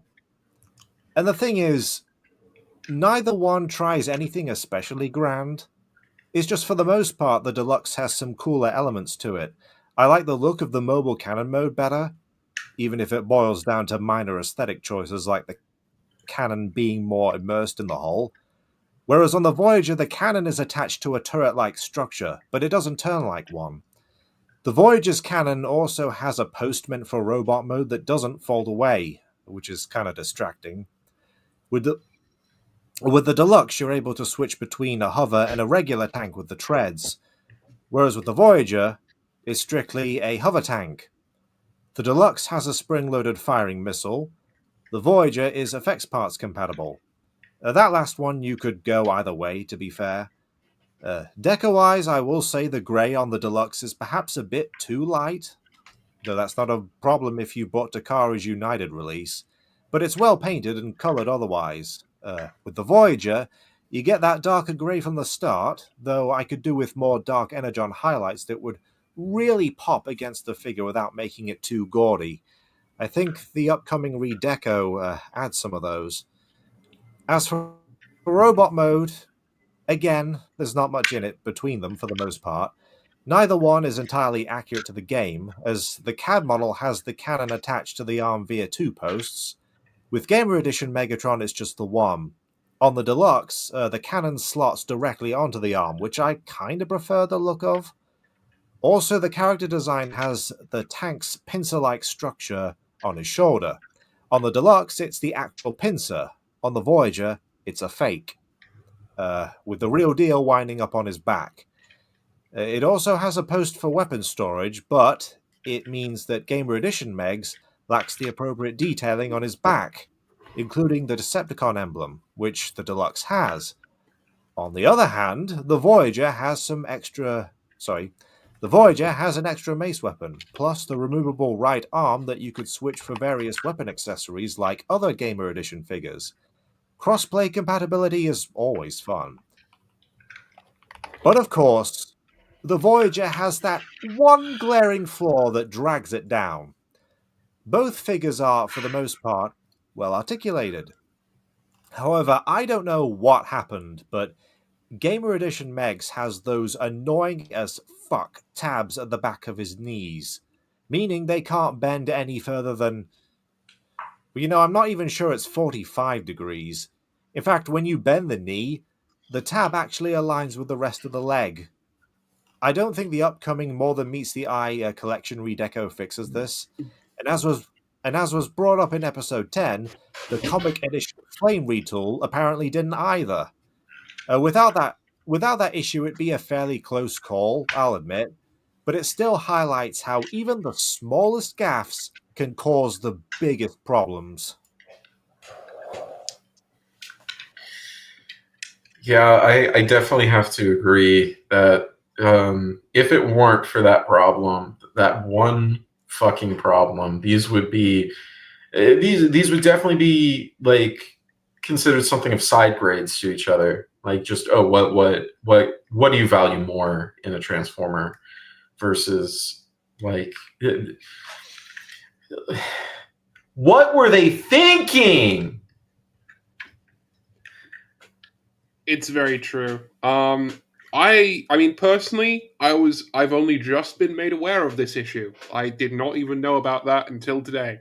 But for me, the Generations figure has always been the one I desired more. A big point of contention for me is the fusion cannon. On the robot mode, we can see that the Generations toy, the fusion cannon, is styled after the cannon weapon that we see in the video game in his robot mode. It's obviously meant to be designed after that. Whereas on the Studio Series figure, it's meant to be the fusion cannon is meant to be closer to the actual cannon that's on the tank. The problem is that when you have it in robot mode, that cannon looks incredibly bare. It doesn't look like a barrel. It looks unfinished, in my opinion. Mm-hmm. And that's not nearly as much of a problem on the Generations figure. Even though the cannon is designed after robot mode, it doesn't look out of place. It does not look out of place on the tank mode. It just looks like it has about the same level of detail as the rest of the vehicle. And that's probably helped significantly by the fact that the cannon is settled more into the turret, which, just from an aesthetic perspective, I like more. It gives Megatron more of a tank destroyer vibe, like a Cybertronian Stug or something. Really cool, in my opinion. But and also we have I think a detail I quite like is the dark energon detailing on the chest being separate clear parts. I think that's quite cool. Mm. The one thing the Gamer Edition had or has is size, but even then I've seen size comparisons, and the Gamer Edition isn't even that much bigger than the Deluxe, is it? I think it might actually be lighter. Yeah. So another underrated thing about the Generations Megatron is that the fusion cannon itself is actually reversible. Like, it's meant to be displayed in both directions. Like, if you there's like a double-barreled sort of cannon on the butt of it, so that you can put it on his other arm, and it could be like a different gun.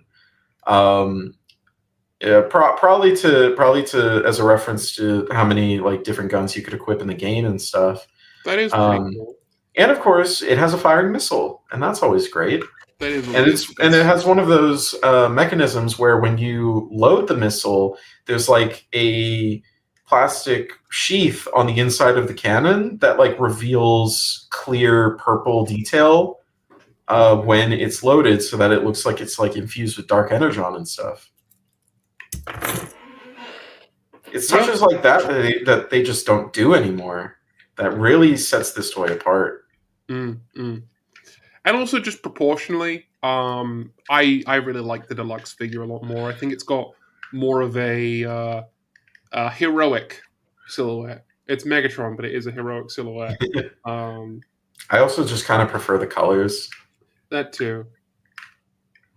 I don't know which one is. I don't know if which silhouette is more particularly game accurate, but in my opinion, I think what people miss in the conversation about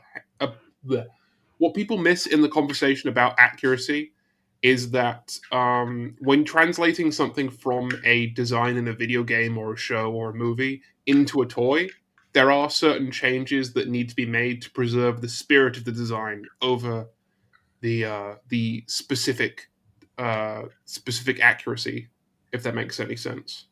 Yeah. And I think people miss that a lot of the time.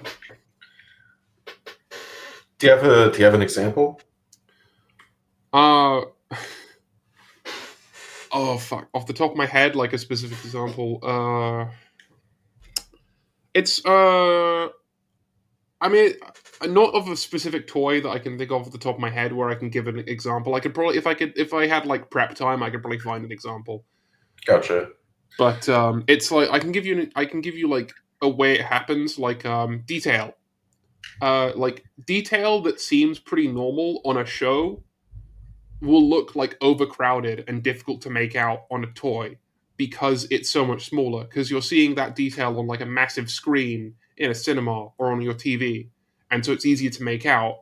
But when it becomes the scale of toy, that needs to be simplified so that it's actually readable to your eye. It's kind of like Warhammer miniatures. Which are what is known as heroic scale, where on a Warhammer miniature or any tabletop miniature, to be able to make them out, the heads and the weapons are oversized significantly. But you don't notice that when you're looking at them from far away because they're so small that it just reads as normal. Yeah. And that principle applies to pretty much all toys. It's kind of ironic considering that if you think, technically most Transformers are a bit pinheaded. They are. But the thing is, if you took a perfect recreation of a show model and turned it into a toy, that would appear like way more pinheaded than normal. Perhaps. At least in my opinion. Perhaps. Anyway, would you like to talk about your pick? Yes. Okay. Hang on, but before you do, I was just to address this in case someone asks. If we're talking Optimus Prime, the two figures of Optimus Prime, I rank the new one over the old one. The Voyager has a more fun transformation and also has the bulk that the video game model has. The Deluxe is fine, but bit too tedious of a transformation at times.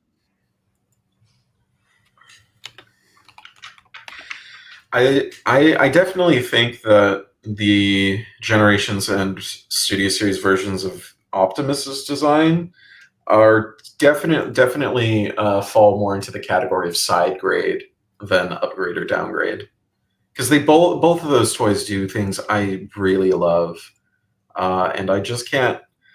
I just cannot tell you which one I prefer more. I don't really have a strong opinion about either because I don't own either. But I would like to own both. I would like to own them. It's getting to the point now where I have to be very picky about what figures I get, though. I'm running out of storage and space. Well, let's talk army builders then. Yes. Okay, so this is, in my opinion, quite an interesting one. The reason I chose Generation Scourge and Studio Series Scourge specifically was because of I think it is one of the most emblematic figures of the difference in doctrine, for lack of a better term, doctrine between how between how characters were updated in the old Chug era versus the new Chug era. Because in the new Chug era, like we talked before, the idea is about taking a character design and translating it as accurately as reasonably possible into a new toy. On the other hand, the Generations doctrine was more about taking an old design and translating it into something that was more contemporary.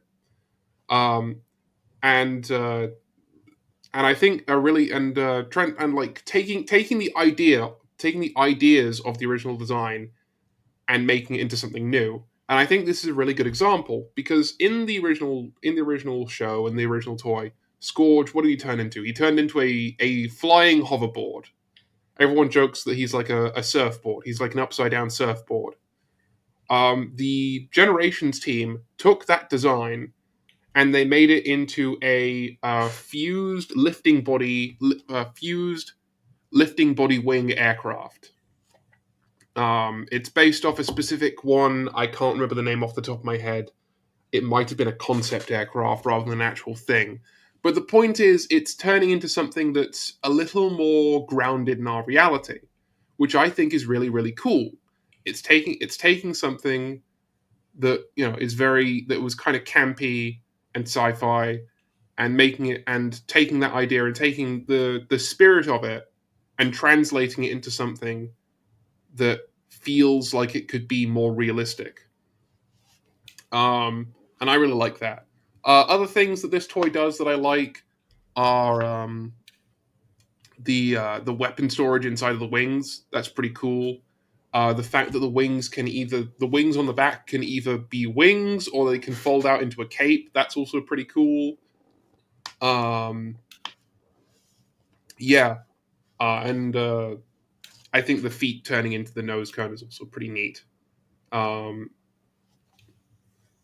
The Studio Series Scourge, I mean, it's not a bad figure necessarily. It is like a by the numbers modern Chug figure. You know what I mean? Like it does what it sets out to do, and it achieves it to a reasonable degree. Yeah.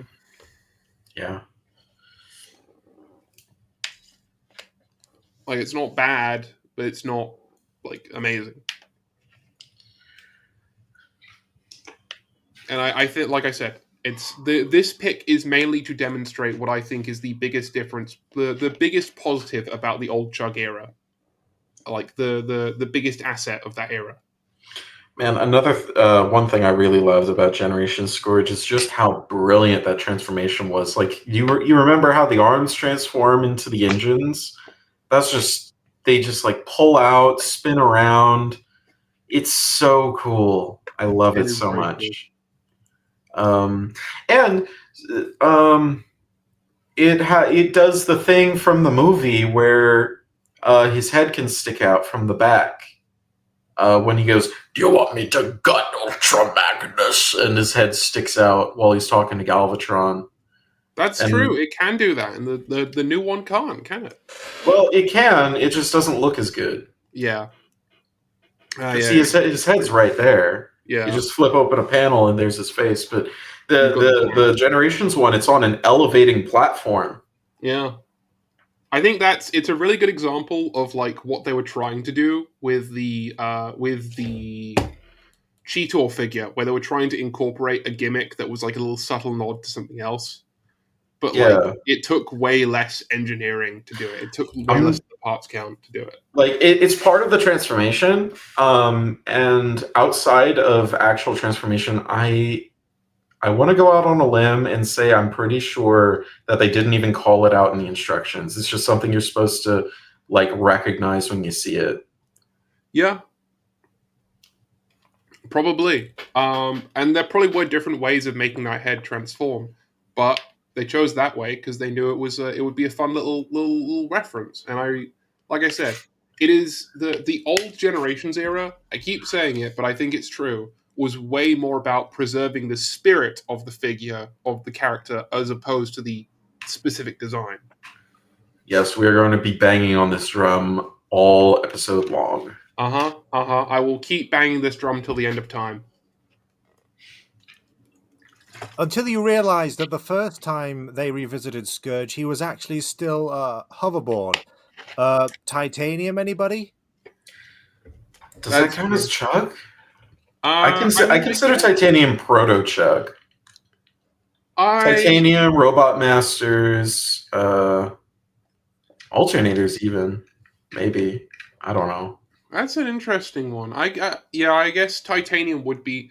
I don't know. Considering my next pick, I think it would be reasonable for someone to say that to say that Titanium would be Chug. Okay, fair enough. But at the same time, I feel like Titanium is its own thing, and Titanium had its own doctrine when it came to updates that was entirely different from Universe and Generations and Henkei, and like it was Chug, but it was at the same time doing its own thing. It also like the design ethos of Titanium for the most part aligned, if you think about it, aligned more closely with new Chug than old Chug anyway, because they were very faithful for. They were meant to be very faithful representations of whatever characters they happened to be. Like G1 Ultra Magnus looked like G1 Ultra Magnus. Optimal Optimus looked like Optimal Optimus. I mean, I don't know what the fuck they were doing with quote unquote G.I. Joe Megatron, but that's neither here nor there. You can say what you will about the quality of those figures or the lack thereof, but that's what they were trying to do.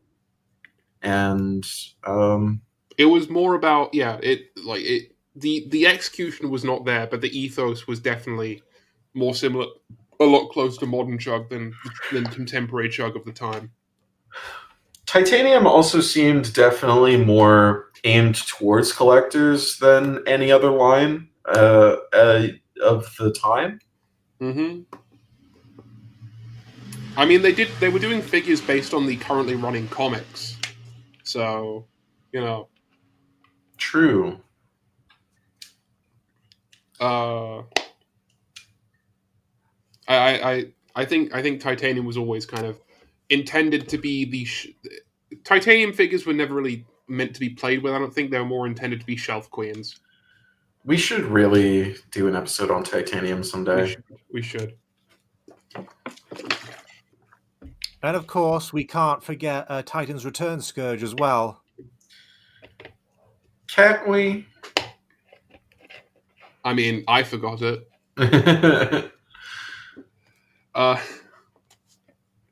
Titan, yeah, I did forget about Titan. Well, I didn't forget about it. I just omitted it because it is kind of a forgettable figure. Were you about to say Titanium Returns? Titanium. Now that would be a toy line. We start doing Missing Link Titanium figures. Goddamn.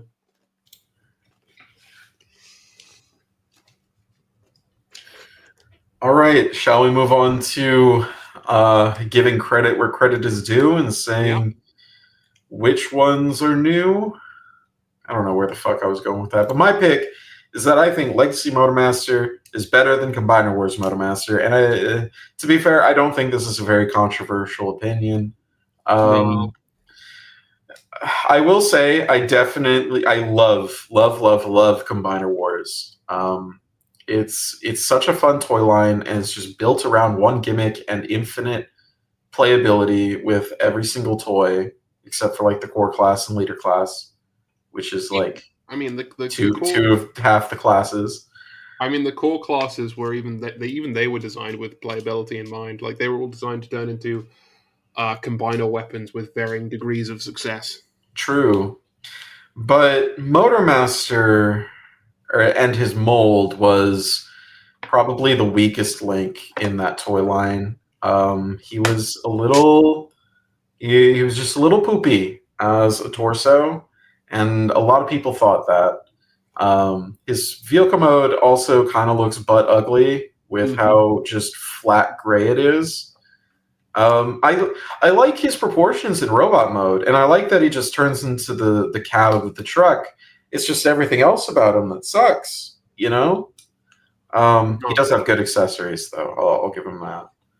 But people don't like his hips. His hips suck, and they really hurt any combined mode you put him in. Whereas Legacy Motormaster is designed from the ground up to be one thing and one thing only, and that's the torso of Menasor and Menasor alone. And he does it well. I really like this. I've spoken about this a lot whenever Motormaster comes up, but I really like the solution that they had for Menasor, which is just have Motormaster turn into the cab and have the trailer turn into a frame that all of the other Stunticons can plug into. And I think that really works for Menasor. And, I'm not going to go on about frame combiners or whatever, because that's not what this conversation's about. But for Menasor and Motormaster in particular, it works. It worked. It was a good solution to the problem. And he's just really fun to handle in every mode. I like Legacy Motormaster a lot. There is one problem, though, and it's just that those panels that his shoulders connect to tend to crack the hinges. So do be careful. Both of mine are cracked. So yeah. Out of curiosity, how is your opinion of Legacy versus Combiner Wars Menasor affected by this? I don't know. I still prefer the Combiner Wars play pattern, like in general, because like you could put fucking anyone on those limb slots, and you could put anyone as that torso. And you can mix and match, and that's just brilliant. But Legacy Menasor, it also helps Combiner Wars case that I just don't really like the limb bots in Legacy, except for Dragstrip maybe. But man, Dragstrip really set the bar high. He really didn't. But somehow everyone else failed to clear it. I remember it was funny though. Everyone had like really high hopes because people liked Dragstrip a lot when he first released. But that's yeah. Yeah. Anywho, I quite like Motormaster from Legacy. I think I agree. The solution for Motormaster and Menasor is it's quite clever. Well, not clever, but it's a good solution. And I like the Motormaster that we got from it. I think the way they handled the feet becoming the cab is pretty clever. Having little mini cabs on the feet was pretty good. It's like he's wearing little shoes. Yeah, and the way it transforms. Usually, I'm not a fan of fake parts, but the way it transforms, I actually think is quite neat. So I can't be too mad at it. Yeah. It's a very interesting transformation. Yeah. And it results in a fairly clean robot mode, too. Yeah. And also, I like the way they got the torso to be quite triangular when you'd assume it would have to be quite boxy, I think is quite good as well. Like a lot of clever geometry tricks in this toy, if I remember correctly. And he's very kibble-free in all three modes. Yeah. Except for the front of the combiner on the front of the trailer, but Yeah, but the trailer can look like anything.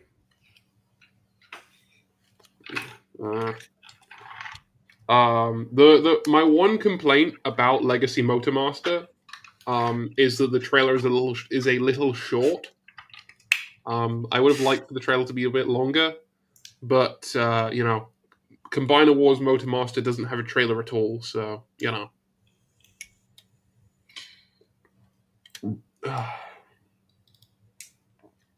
Also, I like the look of the cab. It's that classic, you know, Kenworth. Is it a Kenworth Peterbilt? Oh, It's the same kind of truck the Optimus Prime is, just with the sleeper on it. well, Optimus Prime is a Peterbilt. Yeah, I'm pretty sure Motormaster and Optimus are the same kind of truck. I'm sure some truck nerd's gonna correct me and call me an idiot, and I welcome that. Well, Lazy Eyebrow retired, so true.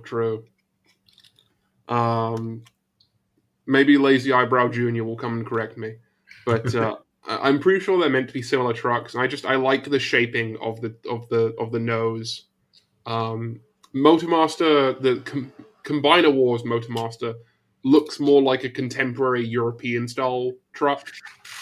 I know Americans, they have you guys have the long noses around most of the time, but that's a flat nose, and it's a flat nose. It's like, it looks like a very, very common flat nose truck that you would see, and it's exciting to me. Whereas I quite like the very almost obelisk like front of Motormaster, the Legacy figure. Indeed, it's striking. Runestone, what say you? All I can say is I got to get working on my Legacy Motormaster review at some point. And in terms of the Combiner Wars mold, maybe I'll get the G2 version someday. Ooh.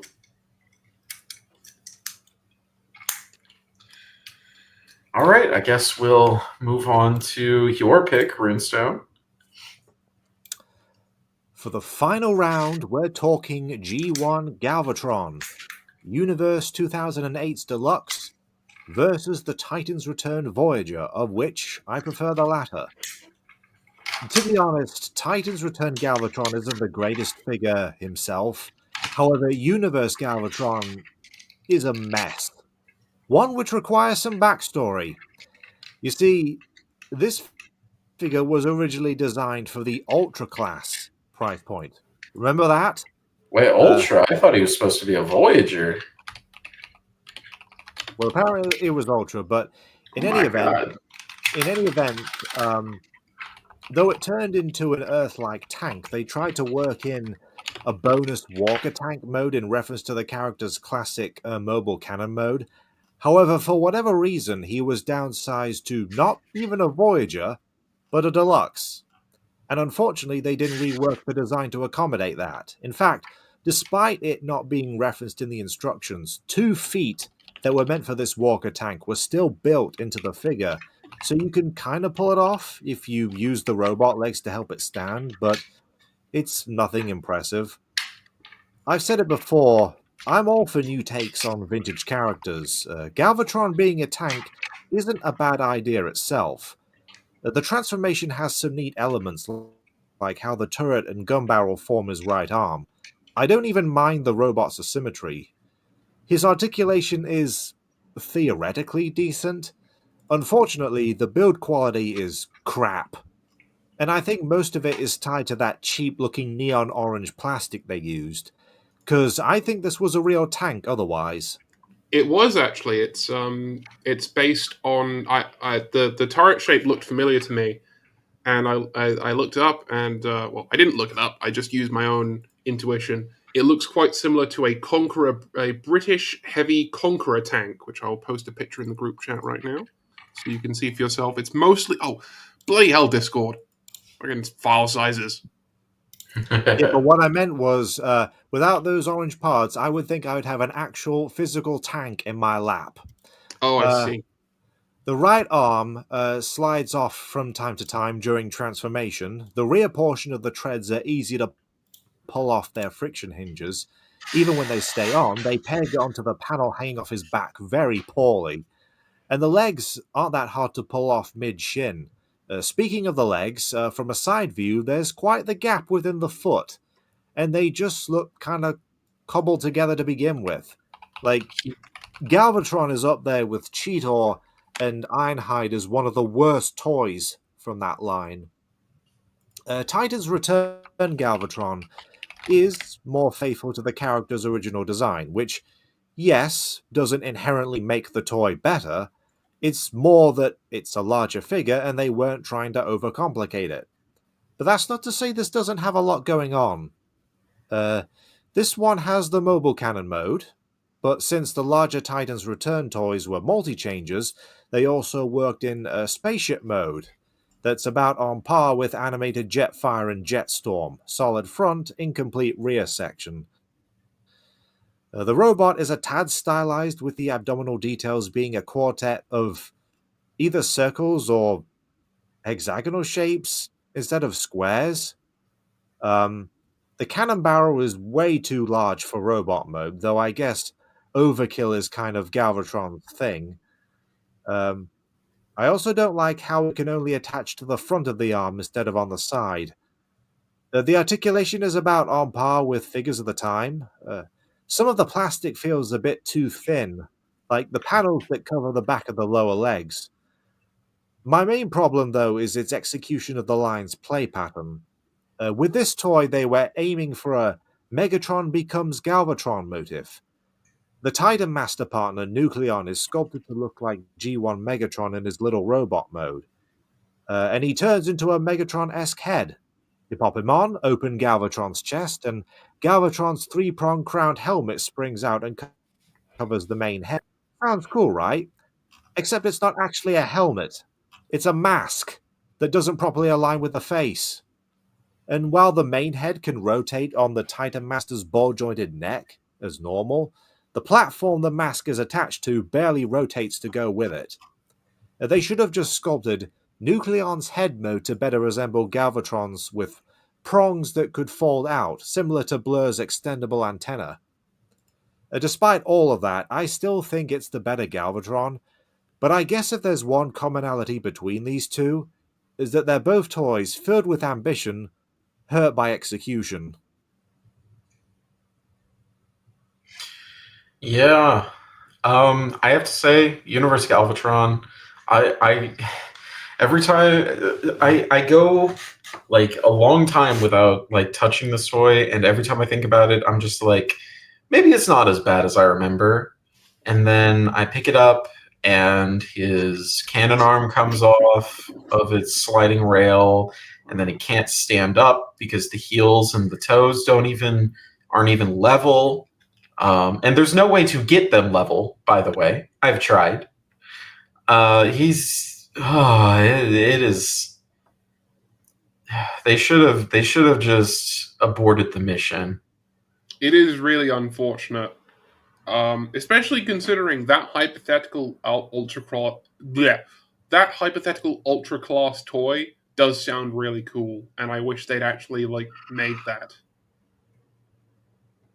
But instead, we got this. Very sad.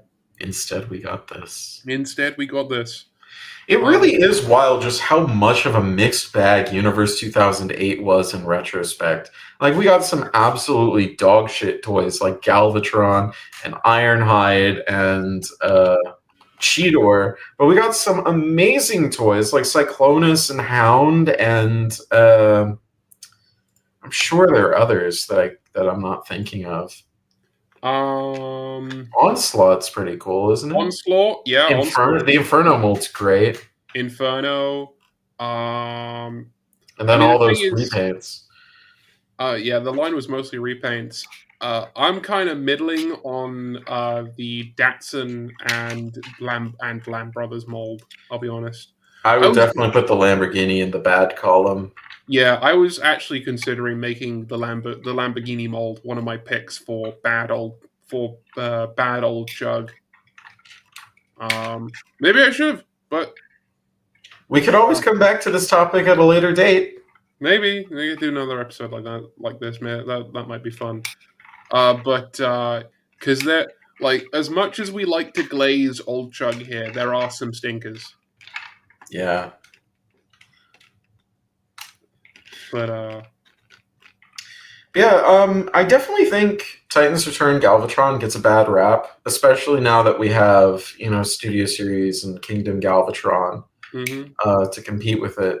I've always liked this toy. I knew about its faults. The mask thing bothered everyone, but my thing is, I just put it away, and I was like, I like that he looks like he's still a little Megatron, Like, that was my headcanon for this toy. He's more Megatron than he was in G1, And he's super stylish. He's got these exaggerated proportions that I really like. He feels a little hollow and a little cheap, but that's probably par for the course for that era. But yeah, I definitely think he is, I don't want to say underrated, but maybe overhated.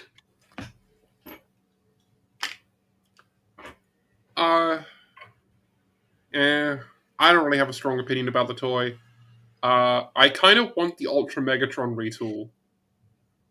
Yeah, that looks Ultra cool. Megatron, whatever that Megatron retool. Super Megatron. Super Megatron, that's it. Yeah. I think that's pretty cool. I'll be honest, just on an aesthetic level, the Titans Return Galvatron doesn't really interest me that much. It's just, I don't know. It looks kind of puffy. I like it. To each their own in this case. Really, Universe Galvatron just does kind of sadden me a little bit that it ended up being executed so poorly, because the ideas behind it I really like. I think in the grand scheme of things, there are a number of comparisons that we could make where with one figure there's a better concept, but the other has a better execution, and one that comes to mind is Perceptor. If you were to bring up his Reveal the Shield and Studio Series 86 figures, because Studio Series 86 Perceptor is fairly by the book, but there isn't really too much wrong with him beyond that. Yeah, he doesn't do a whole lot, but he does it all right. Reveal the Shield Perceptor, unfortunately, is a very problematic toy in terms of execution. But I gotta say that the concept of him turning into an exploration vehicle, perfect, genius. I think it's beautiful that some toys are just like Icarus, flying too close to the sun and falling to his death. It is. I have that toy. It's quite unfortunate. Like, the whole thing just kind of wants to fall in half. I really want to get that toy for myself one day, just so I can experience it for myself. It is definitely an experience. There are tons of bad toys that I just want in my collection, just so I can enrich my Transformers collecting experience. You gotta take the bad with the good. I think it makes life better. Are you telling me you have to play with the shitty toys that suck ass? You're gonna go back to the past? Yeah.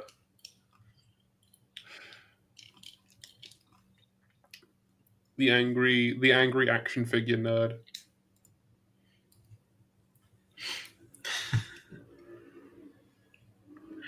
All right. That just leaves one pick left for you, Char. Okay. So we have Beast Wars 10th Anniversary Megatron compared to War for Cybertron Kingdom Megatron. And, War for Cybertron Kingdom Megatron is another example of like the new Chug doctrine done. It is one of the best examples of the new Chug ethos. It's when it is executed one of the best executions of it, because it takes the design and it makes a figure at retail that is as reasonably close to the show model as you can get, while having some pretty decent, I wouldn't say gimmicks, but features. The one that sticks out to me is the fact that you can open up the dinosaur tail, the Tyrannosaurus tail, and reveal the hand, which is something that occasionally happened in the show, but was not seen on the original toy. And Beast Wars Anniversary Megatron, I was originally released as a it was part of the Cybertron line originally, not Galaxy Force, specifically Cybertron, if I remember correctly.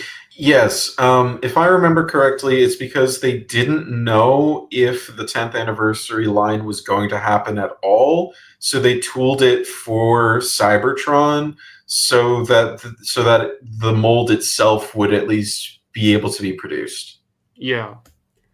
And I think that it's really emblematic of one of the weaknesses of the old Chug era, and that was simply that Hasbro was more timid about certain character picks. Does that make any sense? I'm not sure what you mean by that. So back in the days of old Chug, it was like it would have been an event if someone like Soundwave got a new figure. Mm. It was like there was something like we didn't get a new Shockwave for a really long time. In fact, I can't think. I'm pretty sure Transformers not Titans Return, Combiner Wars was the first new Chug Shockwave when it released. It's the first one that's coming to my mind. And because Hasbro wanted to, back in the day, it wanted to stick with reliable characters as much as possible. And when it did a character that was, even slightly obscure, like Beast Wars Megatron, they would do them at a small scale, and they'd kind of give them a bit of a restricted budget, so they couldn't really do much with it. And that's kind of the major problem with 10th anniversary Megatron. It's not necessarily a bad figure, it's just kind of a little... It's not enough. It's a little underwhelming, I suppose, for what it is. Whereas War for Cybertron Megatron, they know that people want Megatron, so they're like, okay, we're going to do him properly. We're going to do him in leader class. And they did. And it's a pretty good Beast Wars Megatron. At least in my opinion. They really did go all out for this thing. They gave it rubber skin. Yeah. One of my favorite things about this toy that no one really talks about, or at least I don't see talked about, is that the hip muscles on the dinosaur mode are on rails so that you can move the hips and it stays together naturally, even though there's no pegs or anything. You're entirely right with that. That is something I really appreciate, the way that the hips can move naturally, or at least or are able to move naturally. Because on a lesser figure, the hips would just be locked in place, and you just say, oh well, it's a constraint of the transformation because of the fact that the outer hips have to connect to the back. But no, Hasbro said no, we're not going to compromise on this figure because it's Beast Wars Megatron, goddammit. And he's going to have outer legs that are fully railed so that they can move properly, and that you can pose the dinosaur to your heart's content. And all sorts of different features. They gave it a swinging tail. They gave it a swing tail. They gave it spring-loaded panels on the side of the neck so that you could turn the head, so that you could pose the head without breaking the sculpt. This toy has a lot of kibble, but all that kibble is just the price you pay for a really fun T-Rex mode. Mm.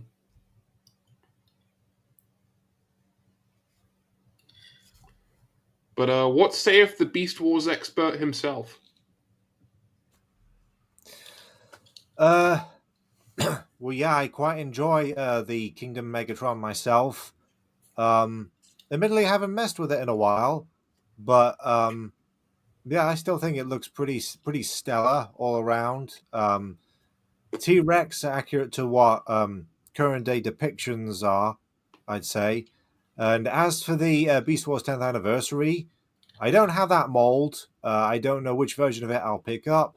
But I think if there's one thing that stands out about that one is that the Cyber Key gimmick in Beast Mode is a fucking laugh riot for everyone involved. Yeah, that's the one thing that's notable about this figure is the placement of the Cyberplanet keyport.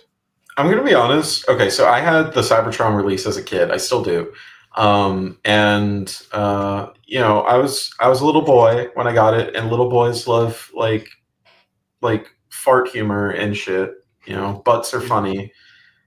I don't think it ever clocked me what was going on with the Cyber Key gimmick. I mean, I never really thought twice about it. I guess I was just like really wrapped up in like, oh, this is a robot. The cyber key power. Also, the gimmick is kind of useless in T-Rex mode anyway. So yeah. Well, I mean, you know, his tail sticks up, and that could mean something, you know. Yeah, but he shoots out a big brown missile. Well, you know, something incontinence Projectile. Yeah. But yeah, I mean, there is a reason that that's the main thing everyone remembers about this toy, besides the fact that it's so funny, is that like the toy has nothing else particularly notable about it. Yeah, the transformation is pretty much almost like 1-to-1 with the original Beast Wars one, but it's like slightly more elegant, I think. Mm-hmm. I don't know. It's something about the way the panels are cut, I think, that just makes it feel a lot smoother and better thought out, a little more refined. I think the biomechanical aesthetic kind of helps it there, because the panels are able to lock in, like slide into each other in a way that looks more natural than it would with like a fleshy sculpt. Flesh creature.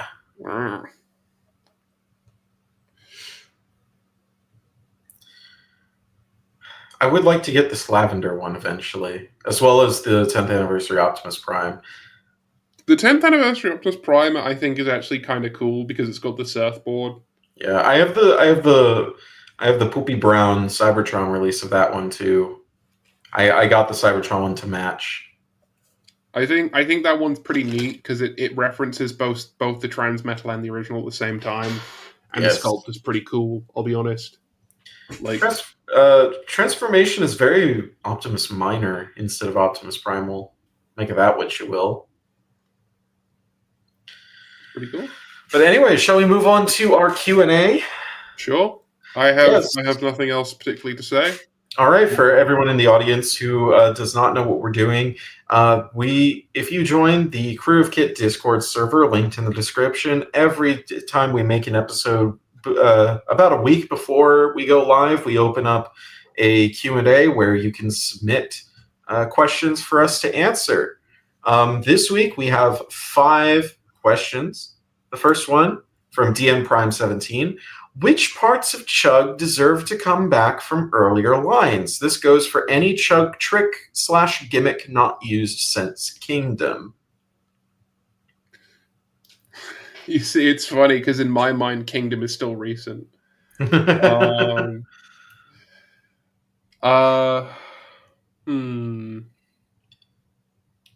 gonna be honest. Chug never really had like line-wide gimmicks, or like gimmicks that weren't just reserved for like 1 or 2 toys. So this is a very hard question for me. Like, I have to say, I'm very appreciative that they kept the Titan Master gimmick alive as far as they have. They've released at least one toy a year that has a Titan Master, and I very much appreciate that, keeping that gimmick alive. Because it's a good gimmick, and the more they use it, the more playable it becomes. I can't really think of like okay, no, I do have one thing. And it's not really a trick or a gimmick so much as it is I'd like as we discussed earlier, I'd like Generations to bring back taking more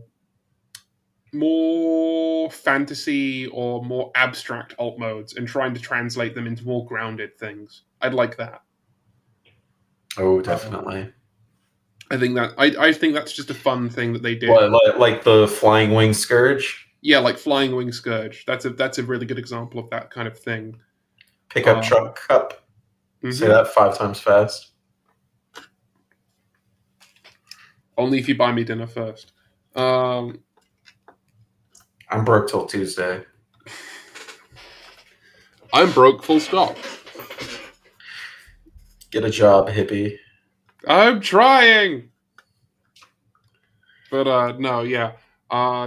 Definitely that would be like the thing I can think of where I'd say that's like something I'd like to. That's a thing that Chug did that I want to bring back specifically. That isn't just like a general vibe, you know. Like a specific thing. I could be a troll and say Prime Masters. We need more Prime Masters, damn it. We need more Prime Masters. We need interchange. We didn't get all the Pretender shells. We need to have more Transformers that come with big like combiner hands that plug into their chests that no one ever uses the gimmick for. God. Runestone, do you have anything in mind? I'm afraid not. So shall we move on to the next one? All right. Next question is also from DN Prime 17. What old Transformers series would you focus on if you got to control the next series for Generations? Frankly, I would probably focus more on either Energon or Robots in Disguise 2001 myself. I know that it's a little surprising. I expect most people would expect me to say Cybertron, but I would rather that get missing linked than anything else. Honestly, I kind of agree. Missing Link would like a lot of those toys don't need to be changed. They just need more joints, really, to be brought in line. But actually, you kind of took the words out of my mouth. Rido 1. I think Rido 1 has a lot of room for Chug style figures, especially the spy changes. I feel like there's a lot of untapped potential in the spy changes. Imagine if they tried to like make each spy changer unique. Oh boy. I mean, I'd like it, but I feel like they would. I feel like the reasonable thing to do would be to make a base spy changer sculpt and then like retool it into each spy changer. The hard ones to do would be like Mirage. Mirage would be the exception, I think.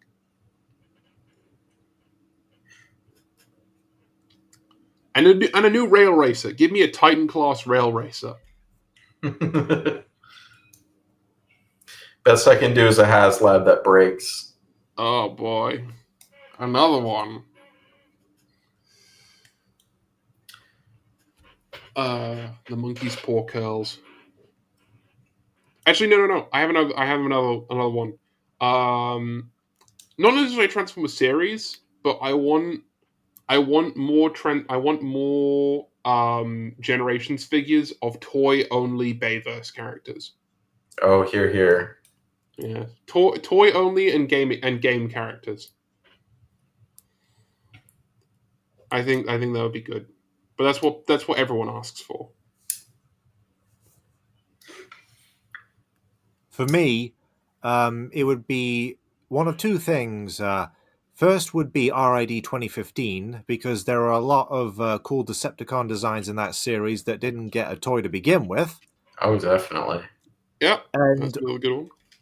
And the other one, I'd actually pick Shattered Glass, because FunPub's approach to the concept was more interesting, because at the time, as was discussed in a previous episode, they didn't have a Sumbo accurate mold, or even a mold to begin with, for every Generation 1 character out there, so they had to work with Unicron trilogy designs. And I think if we had new figures like Ratchet that turns into a crane, Megatron as a more accurate gunship instead of that cobbled together jet that they did for the Shattered Glass Apprentice. Yeah. Galvatron as a helicopter, although they probably do an evac first and then they would get done into Galvatron. Who else? Just weird pulls like Beachcomber from because they did it from Cybertron Hardtop. Yeah. Oh, I had another idea for a pick. Animated. I'd like more animated characters. Done as with like updated sculpts. Particularly, I would like a big Lugna. I know that's what everyone asks for again, but like a big Lugna, or like a Blackout that isn't 200 fucking pounds. Or a new Blitzwing. Then again, the original Blitzwing is already really good. A bulk, no, not really. Well, they did Prime Bulkhead. I forget which Bulkhead that Bulkhead was, but a Bulkhead that actually looks like Bulkhead this time. That'd be cool. I'd like it if we got more than one Japanese Beast Wars toy a year. Oh, that would be good. Yes. And in regards to animated, better still, give us Marauder, Megatron, and Hotshot. Oh, yes. Yes. Maybe they could be missing linked. That Hotshot looked amazing. I would love that toy. Anyway, our third question from Cryptid Person. If next year's SS80... Huh? Sorry, okay. I was just going to say, yes, I'd include a few Beast Wars characters too, like Starupper and Escargon. Yes. If next year's SS86 Seekers are Earthrise redecos, how long do you think it will be until we get a new Seeker mold? Until this one stops making money. That's all I gotta say. Until the mold degrades so much. No, even then, because then they could just reuse the CAD model. Yeah, until this one stops making money, until they have made every single Seeker that people will buy, and they need an excuse to sell the Seekers to people again. I think that's the answer. They still never re-released Thrust.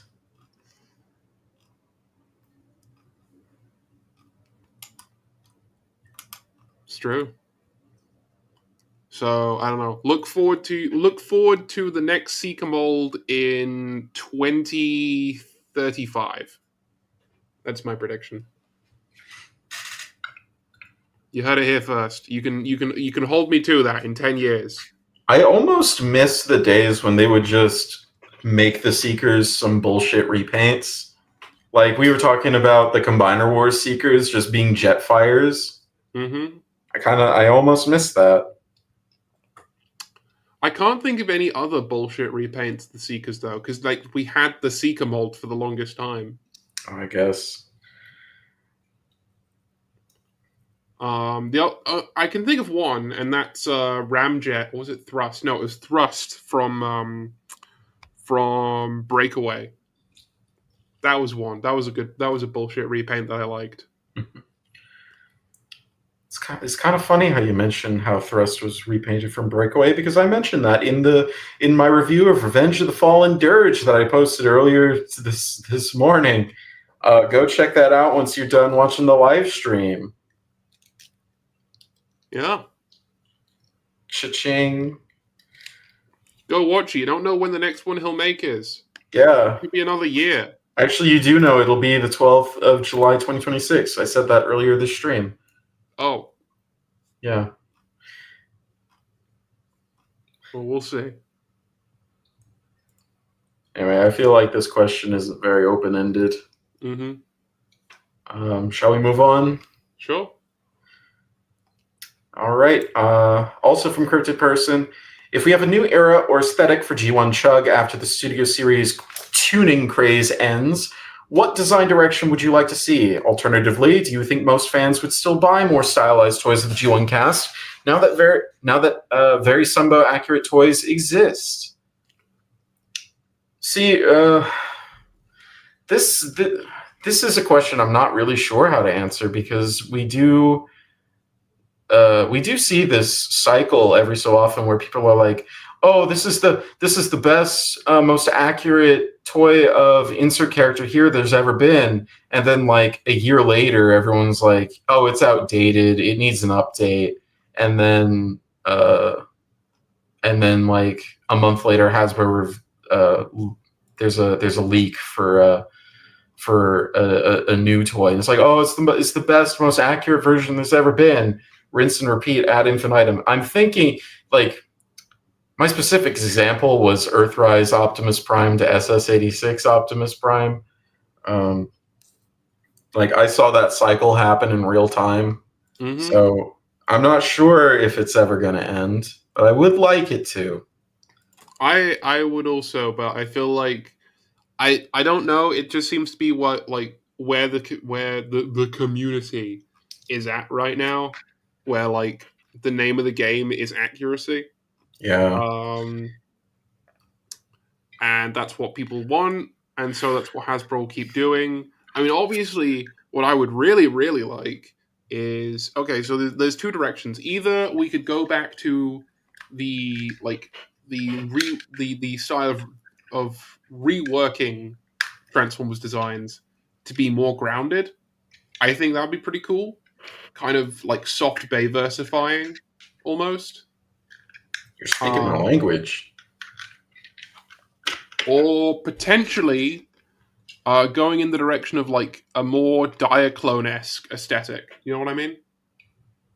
Wow, it turns out I'm bilingual. Because that's also my language. Yeah, exactly. Like leaning more towards the sort of Diaclone detailing of the original toys and doing that sort of figure would be pretty cool in my opinion. But I would love to see more stylized and more unique takes on Transformers characters. But unfortunately, for better and for worse, the Transformers, consumer base is skewing more and more adult with each passing year. So it seems unlikely that would change, but I do have to keep in mind that I think the new toy line, Cyberworld, is actually taking a step in the right direction and just throwing shit at the wall and just doing really zany things. Like Megatron turns into a fucking bull now. Galvatron looks nothing like he's ever looked before, besides being purple. That's great. I'm actually interested to see what they can do with that, you know? I would like Cyber... I wish we could go... You know what? I would prefer if we went back to Chug being the sideshow. Yes. And the main thing being, the line aimed at actual children. And that having the thing... and that being the thing that has the budget put into it. I would like if we could go back to that. So we could get like new and zany versions of characters. I think that would be more interesting, because right now, sure, Cyberverse has new interpretations of all the characters, but they just cut all the corners. Man, if they had kept that, if they never abandoned the whole, Chug as a side thing direction, could you imagine how amazing the RID-15 toy line could have been? Oh, yeah. Did you just come in your pants? No, On stream? I'm sorry, people. I Again. called it the SP. Again, fuck you for that mental image.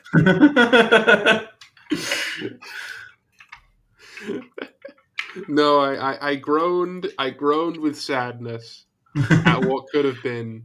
But like, it's like Runestone. It's like how you said earlier that you'd love to see Chug make more focus on the RID-15 designs because so many of them were like really good designs that just never got good toys or toys at all.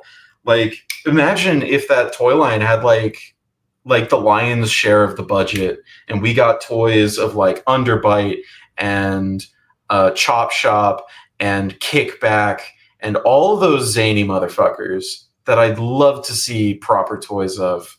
Like, well, also keep in mind that RID 2015 was also saddled with those bloody simplified gimmick toys. Yeah.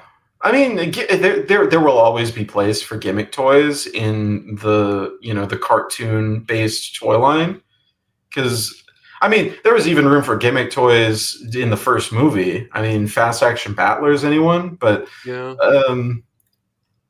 Like imagine if like RID was the thing that they were focusing on instead of Combiner Wars. Not saying I'm not saying like it would have been the right thing to do, because I mean the RID-15 wasn't a terribly inspiring show, but it did a lot of things different, and it was new, it was fresh, and I think it's going to have a better reputation as time goes on, from just how innovative it really was, that it wasn't recognized as such when it was new. Like ignoring, like, not really, like, quality of the show itself aside, the designs that came from it could have been really good. Definitely. Could have made for really good toys, and they never got that opportunity. Like, Chop Shop never even got a toy. Oh, I love a new Chop Shop. Because like the cool thing about Chop Shop was he didn't turn into just one beetle. He turned into a swarm of beetles, and he was a scramble combiner, but beetles. Yeah, and that would have been really cool, but that just never happened. And there was a bunch of characters like that. Hell, even some Cyberverse designs I think would have been cool to see as like proper toys. But like Cyberverse was the line where like, nope, we're not even gonna do proper mainline figures anymore. They're all gonna be gimmick toys. Yeah. Which was, Jesus Christ, Hasbro. I think that's really where it went downhill, when they just stopped trying. Yeah. I guess Hasbro realized that they can squeeze more money out of the adult collector market, but as we keep saying, it's not a good long-term strategy, because who's going to be nostalgic for Transformers in like 20 years when like... Yeah, as much as I gushed about like the things that Cyberworld is doing right, I don't see anyone looking back on it that fondly. Yeah. Especially since it's relegated to fucking YouTube of all things. But that's a discussion for a different day. So let's just, I'd say let's just move on. Yeah. How many more questions do we have? Just one more question from Cryptid Person. What combiner not released in Combiner Wars, Power of the Primes, etc., do you think Hasbro will make first? That's a good question, because exists. Huh? I said Monstructor because Dino King exists. That is true. If I recall correctly, Hasbro were actually asked about Monstructor, and at like a convention recently, and they did say that they're like thinking about doing him, but he won't be from Dino King. Like he'll be something else. Oh, really? Which is a little exciting, I think. That is interesting. Kind of surprising. That like they want to go out of their way to make an original Dino King, but yeah, I really think the two most likely candidates are either Monstructor or Rail Racer. Yeah, those were the two I was thinking of.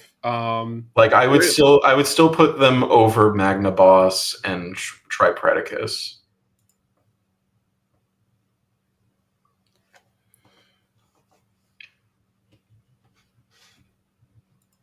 Yeah, I agree.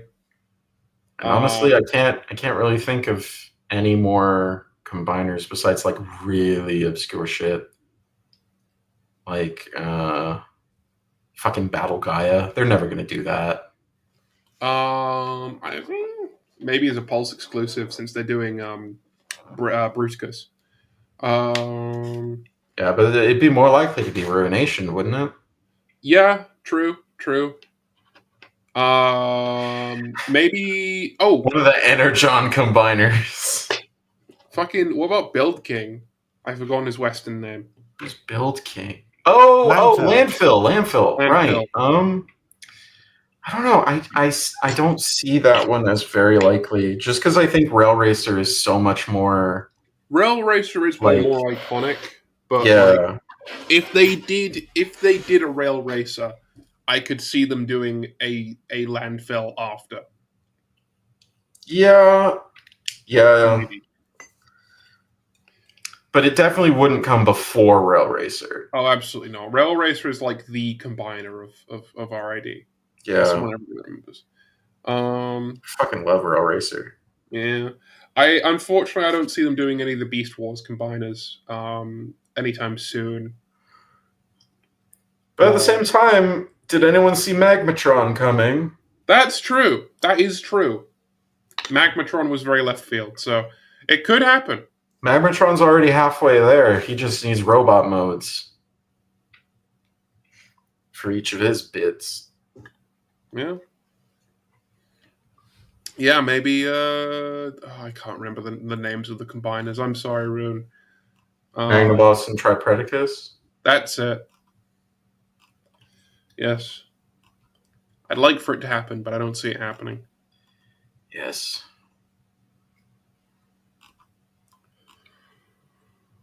But, yeah.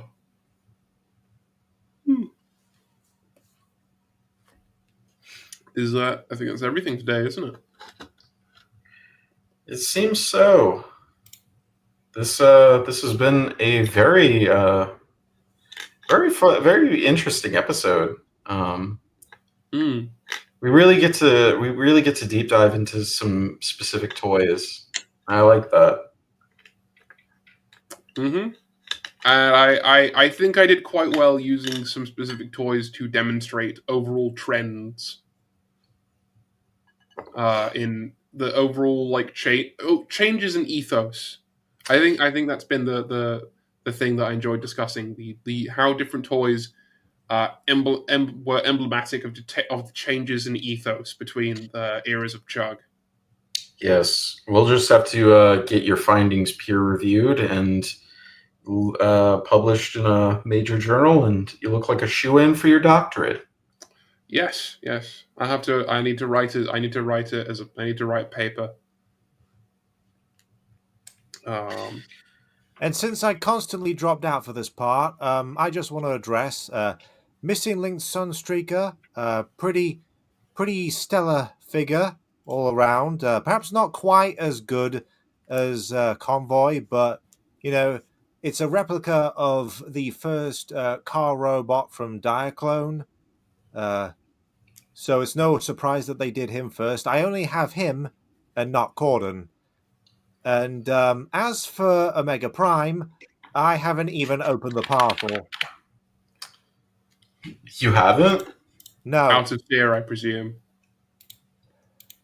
Well, it's more seeing how others fare first. Fair enough. But also, I can see where you're coming from, Runestone. I think it's more so a testament to just how good the original Optimus Prime design was, that it still looks pretty natural with modern style articulation, whereas Sunstreaker is alright, but you do have to put him in certain poses, otherwise you do have to stay away from certain angles, because he does look a bit awkward with the shoulders quite far forward and the head far back. That's part of the charm. It is part of the charm. But you must admit, Optimus Prime Missing Link does. He looks good from all angles. He doesn't really look awkward in any angle. That is true. I am thinking that when RC comes out, we could talk about one of them in extracurricular. That would be fun. Sure. I'm surely not keeping up with that line on my review series, because I'm not keeping up with my review series anyway. 2026. You don't keep up with anything. That is true. Anyway, this has been the 19th Chugcratic seminar. I have been your host, the headmaster of the School of Athenia, Kit Catastrophe, and I can be found at my YouTube channel, which, if you're watching this, then you already know how to get to. I'm also joined by the Dean of Fabrication, definitely not Char. Plug whatever you want to. I don't have anything to plug. You know what? No. Come find my work at my design work at definitely not Char Designs at Cults.com, and my hot takes at Not Char Designs on Zitter. And the Dean of Critique, Runestone. That is me, and your homework tonight is to try and find a way to get ID back on this bloody podcast. All right. Well, this has been a great session. And stick around for the 20th episode of the Chugcratic Seminar, where we will be discussing the Revenge of the Fallen toy line. Class dismissed.